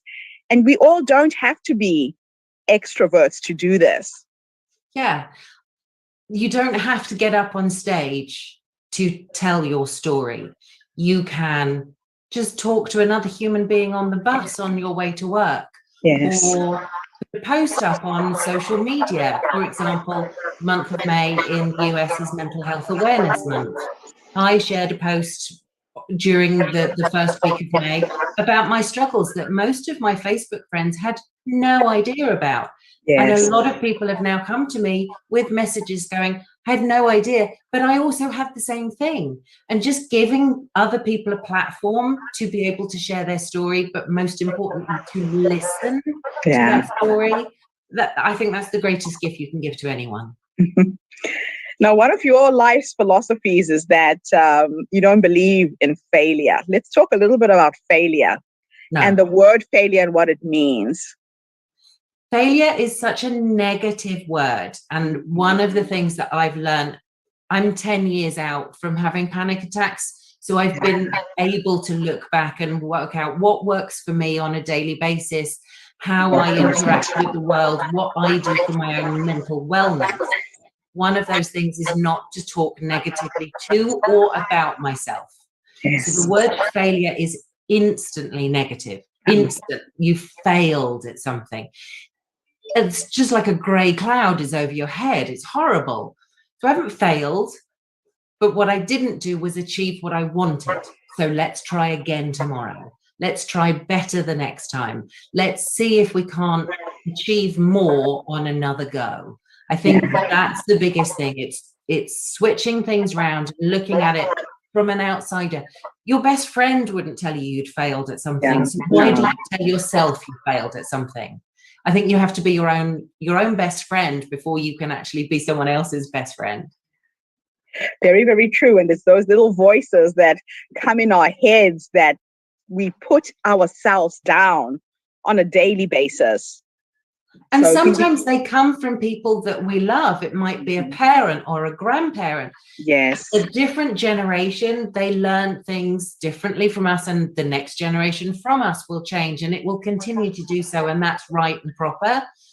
But I think, I love my mum desperately. She had an incredibly difficult childhood, so she learned lessons a different way than I have learned lessons.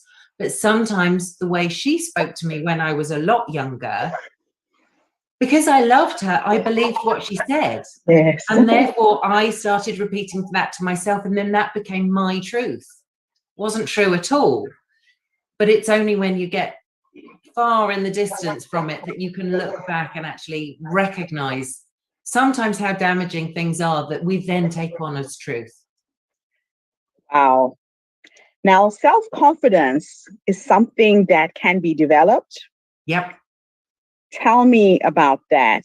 How can one build up their own self-confidence? I believe confidence is like a muscle. You go to the gym, you do reps, you build muscle. Confidence is exactly the same. It's taking those little teeny tiny incremental steps, reps, whatever you want to call them. And every time you do something, it becomes easier. For example, if you're in a business situation and you've got colleagues around you, it's your first day. It's really difficult. You kind of feel that fear of everyone already knows each other. I don't know anyone. I don't know where the photocopier is. I don't know what I'm doing. But you talk to one person, they give you an answer because they're not judging you. You're just another person asking a question. And then that's easier. You're happy to go back and ask them a second time when you've got a problem for something else. So the more you do it, those little incremental steps make things easier. Now that's within a business sense. But if you put that on your life and into your own kind of day-to-day being, every time you take one of those little tiny steps, it becomes easier. And that is how you build confidence, little tiny incremental steps. And if you don't want to do it, then okay, try again tomorrow. But as long as you set yourselves those challenges and you hold yourself accountable, you'll end up flying. I mean, I've done it myself. I know it's possible. And I now teach other people how to do it. But it's teeny tiny little steps. I love it. I love it. Now, the cliche life begins at 40 is normally a cliche for most people, but not for you. I told you I was cyber stalking you before this interview. You have done some crazy things in your life. Just one or two. What happened when you turned 40? It's like you started living again when most people start to wind down and almost get ready to die. Tell us about that journey. So I knew when my 40th birthday came around that obviously it's a big age for most people, and especially for women. You sort of, when you're growing up, when your mum turns 40, suddenly they're old. And I've always been fairly young at heart, and I've been very lucky working within reality comedy and entertainment that I've had a lot of younger people around me. Yes. And I went out for dinner with a girlfriend, and she knew of my struggles. She knew that I'd had panic attacks for 15 years. She just said to me, what are you going to do for your birthday? Why don't you do something different that you've never done? Yes. And it was a throwaway comment that she was just really making polite chit chat. But by the time I'd got home on the bus in London, I'd written 10 things that I'd never done, but always wanted to do. But I'd always sort of thought in my head, oh, I'll do them one day. Yes. And it was like, well, when is one day? When am I going to go on a roller coaster? When am I going to do all of these things? So that's where the list came about. I know some people kind of refer to it as a bucket list. It's not a bucket list. I wasn't dying. It wasn't things that I wanted to do before I died. These were simple things that I hadn't done during the previous 15 years because I'd been hiding away during that time. So to step out and do these 40 things, that, yeah, life certainly began at 40. One word of advice for anyone thinking about writing a list of 40 things: don't make the same mistake I did. I wrote one thing that I was going to do once a month. So that's instantly 12 things. And I did 2 of those. So suddenly the list actually became 64, which is more than 1 a week. It's a big undertaking. But yeah, I learned to ski. I learned to surf. I had a celebrity chef teach me how to chop vegetables without losing a finger. I learned how to do the flying trapeze. Genuinely thought I would be able to join Cirque du Soleil. Somebody videoed it for me. I looked like an elephant hanging from a piece of string. Doesn't matter. The fact was I did it and I loved it. I went skinny dipping. I went horse riding on a beach at sunset. I went to the Louvre in Paris for a day on my own. And I'd been there before for work, but I'd never been there as a tourist. So did that. I went to see the Last Supper on the wall in the Santa Maria della Grazia in Milan. I just... things that most people would just have done at some point, and I've never done them. So that was why I set those 40 things for myself. I absolutely love it. You certainly know how to live your life to the full. It is such an honor and a pleasure to have met you. Thank you. I'm going to end our interview with one last thing. So remember how I said if time was an illusion? Mm-hmm. Let's now take you into your future. You're now 100 years old. You're sitting in your rocking chair, reflecting back on your life. If you could have a conversation with that woman, based on how you're living your life right now, what would you say to her? You're so lucky. Seriously, so lucky. I have had an incredible life. I have an amazing family. I'm very blessed. My parents are still together. They've been happily married for 57 years and they're both still alive, which is incredible. I've had an extraordinary career. I've worked on some incredible projects. As I say, I've met some remarkable human beings from around the world. And I don't mean celebrities. Celebrities are great, but meeting real people who are part of a project, that for those people to come forward and be subject of a documentary or be on a show, so brave. So to be part of that is really uplifting.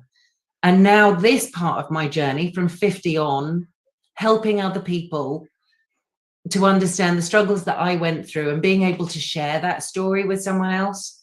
Yeah, that 100-year-old lady, just been truly blessed, truly blessed. I love that. What a beautiful way to end our interview. Thank you so much for being a part of our tribe. And thank you to everybody who's tuned in. I told you we have some fascinating ladies coming forward from all 4 corners of the globe, and I am so excited to launch the Herstory magazine. Tune in again tomorrow. I will have yet another amazing guest from a different part of the world. This is Gertrude in Wellington, New Zealand. Have a fantastic day wherever you are in the world. Bye for now. Thank you, Tracy. Thank you.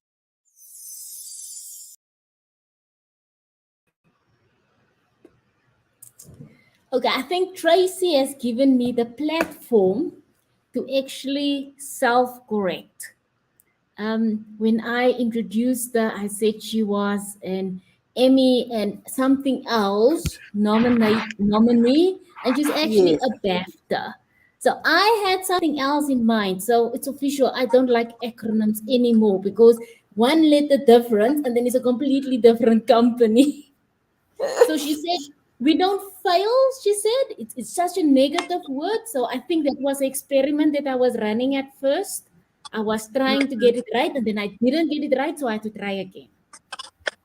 Okay. So again, women breaking barriers and ceilings, breaking out of the mold and just dealing with the bias and going into spaces that were mostly dominated by men. I like that. I really, really like that. And yeah, and her motivation too is the daily five that she talks about. It's awesome, you know, so that because when you break down your goals into daily plans Yes. or daily goals, it becomes achievable. Because sometimes when you look at the bigger goal, it overwhelms you and you feel like, I won't be able to achieve that. But when she talks about the daily attainable daily goals and longer term plans, that just makes so much sense. So yes, Rebecca, welcome back. Did you send us Thanks for your having bio, or are you going to introduce? Okay, let me introduce Rebecca, who is in Melbourne. She's in Melbourne, Australia. So Rebecca identifies as a social entrepreneur and a researcher. As a researcher, Rebecca is pursuing a doctorate research that explores what the social, political, and economic dimensions of disability in Uganda's primary education reveal about the country's development and democracy. As a social entrepreneur, Rebecca has founded the 10 Billion Hearts Foundation, where social enterprises partner with communities to curate sustainable products and services.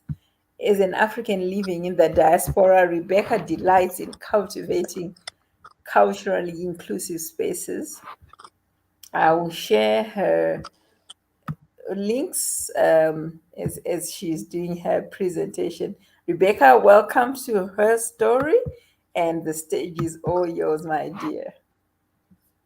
thanks for having me, Ruth and Gail. You guys are doing an amazing job because I understand it's really wee hours in the morning for you. Um, and maybe just to touch on a bit on the broadcast that was being aired earlier, it's interesting that this lady mentioned breaking glass ceilings. It reminded me of a book I read by Shonda Rhimes called The Year of Yes, and she spoke a bit to the glass ceilings, and she said she was being accoladed for being a direct color, and yet she said, I'm being told I've broken through a glass ceiling, but if I broke through a glass ceiling, I don't see myself bleeding. Meaning there've been women before me who've been hitting on that glass door and making those moves for me to come and literally walk through swiftly. And so as it is, it's been Women's Day just a few days ago. I think it's only honorable to say thank you for the women who've come before us and helped us put those cracks in that glass ceiling so we can all be here today. Um, I don't know, Gail, would you like for me to speak to about my project?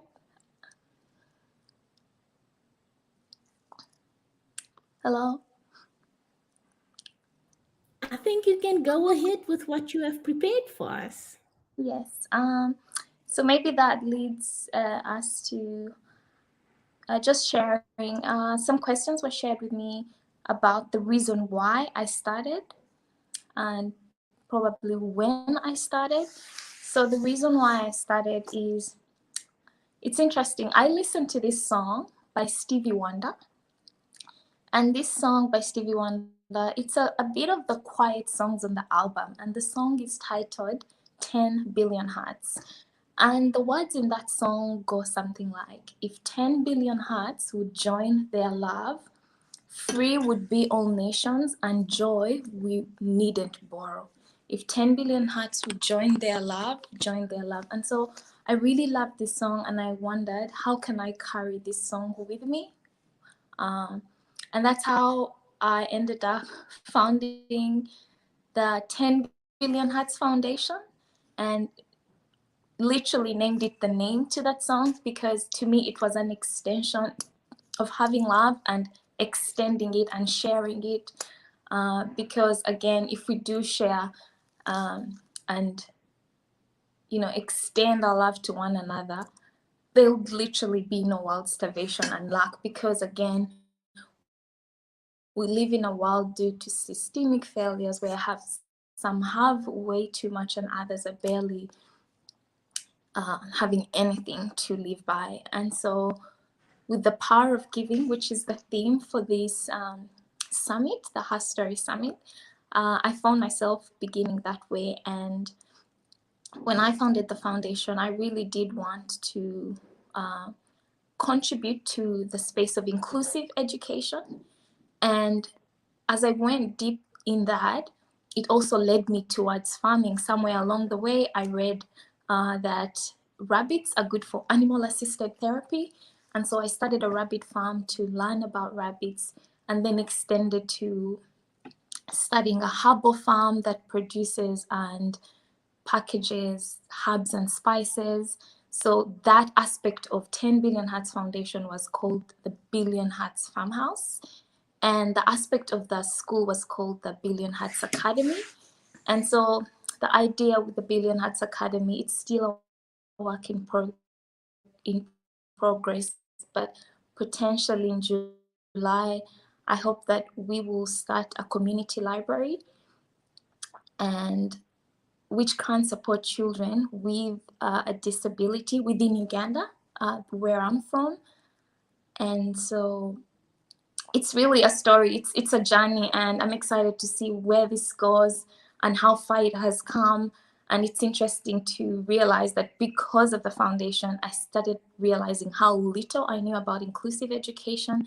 And so I then applied for a doctorate research to really just learn more about contributing to that space now, more in terms of as a charity, as a social enterprise, but also as a scholar who can voice some of the experiences of I found along the way, but also hopefully attempt to reflect the experiences of other people. Thank you.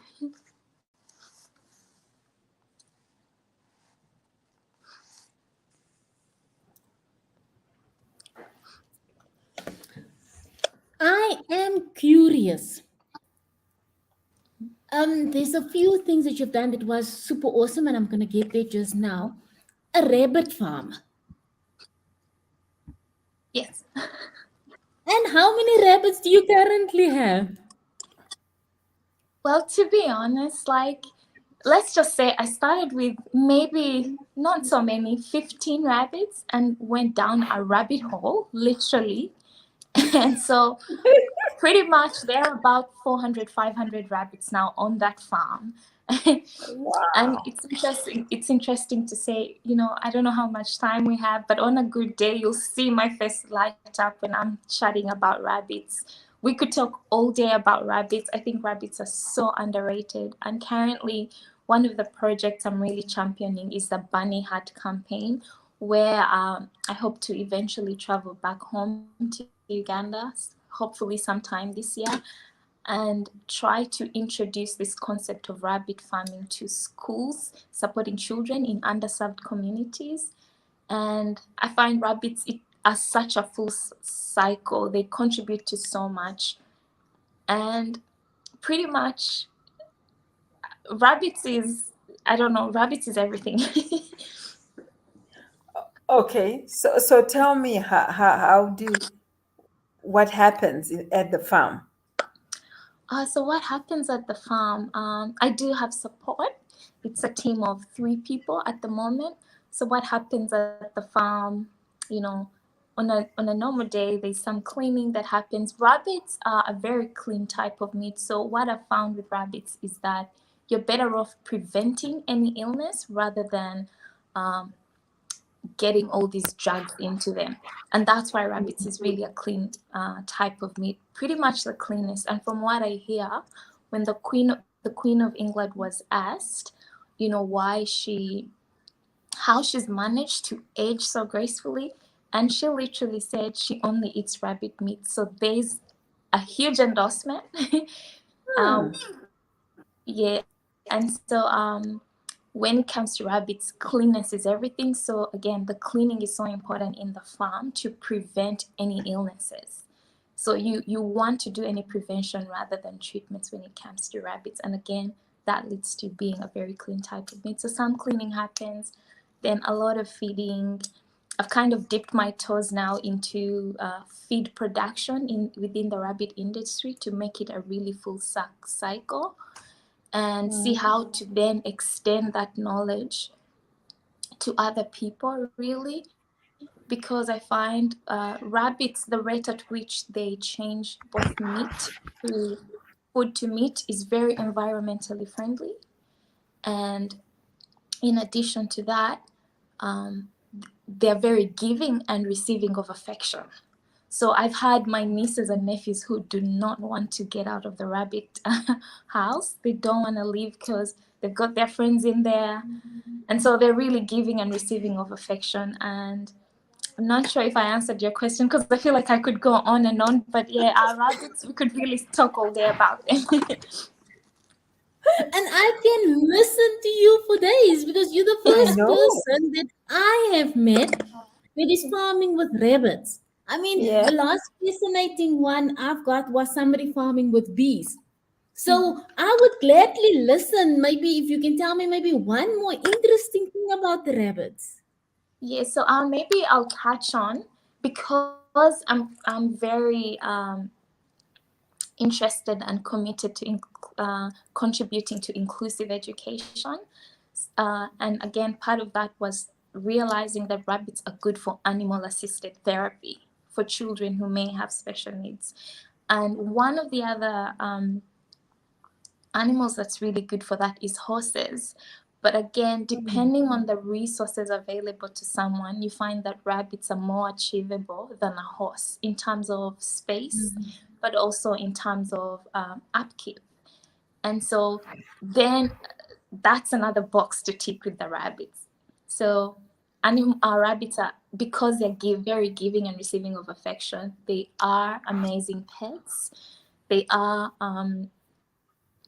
very good for animal assisted therapy. But I think what's also important is it's very good to make a distinction, because what we find at the farm in Uganda, we have parents who come to get rabbit meat, let's say, for their family, but then they have a little boy or a little girl who are getting a bunny as a friend, as a pet. So we make a very clear distinction that bunny is our friend, bunny is family, we don't eat the bunny. But rabbit is what we can have for dinner. So those are two different things. You cannot mix them up because we don't want causing trauma. And some hearts will be broken. Of course it would be. Oh. Wow. Wow, that's very interesting. So do you love farming by nature? I really do, but I must say, it's something I felt I was a bit late to that party, because as a child who's grown up in Uganda, and then I moved on to do my master's degree in Norway, and then moved to Australia to do my PhD. So I literally embraced farming when I was away from home, because you start to see different weather, and you start to realize, wow, we have so much that we can contribute to in our economy. Uganda's climate is pretty much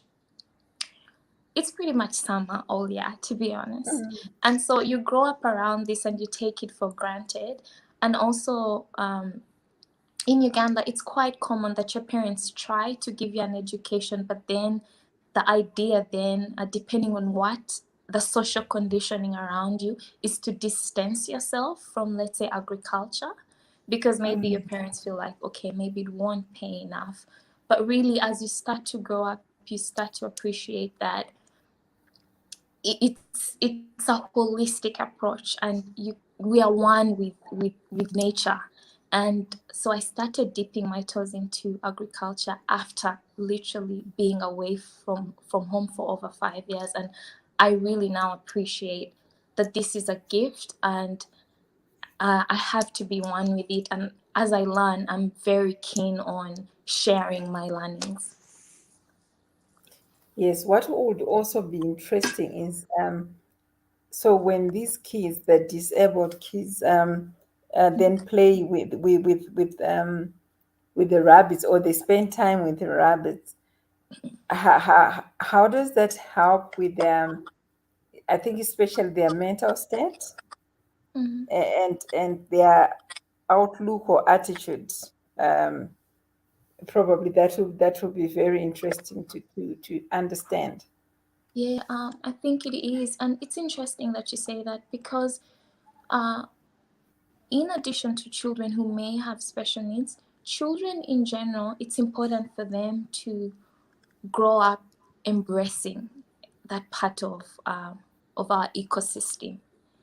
And so even you find the children with or those without special needs, introducing that a pet can be very interesting. But also sometimes when a family can't afford just having a pet, when you look at how the economic contribution a rabbit can allow a family to have, it becomes a bit of an investment that supports both the kids and also helps them take a leap into, how they can contribute to the environment, but also how they can, start to navigate. How do you grow a farm? How do you, multiply an investment? And it's interesting, some of our clients, or some of the, in addition to some donations we've made, are children.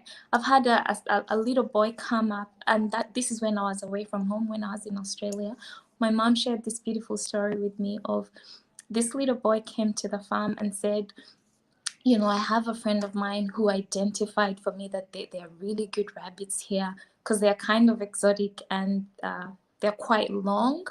So he said, I want to do farming. And so my mom, they asked him, so how are you going to do that when you're going to school? And then he's like, well, I've really come up with an arrangement. My grandmother is going to help me while I'm at school, as long as I can leave after cleaning my rabbit pen. And then when I get back, I can feed the rabbit. So it's interesting that even for, little hands and little feet, that they can embrace some responsibility while nurturing for something living. And of course, there might be disappointments in there where they lose a rabbit baby. But again, that's part of life, embracing what loss might look like and how to face that. So it's pretty interesting. My last and final question to you, and I'm gonna hook on to a question that Gertrude normally asks the people that she interviews. If time was an illusion and you move 20 years into the future, where do you see 10 Billion Hearts Foundation? Well, I see it as something that can live beyond me or any of the team working with it now.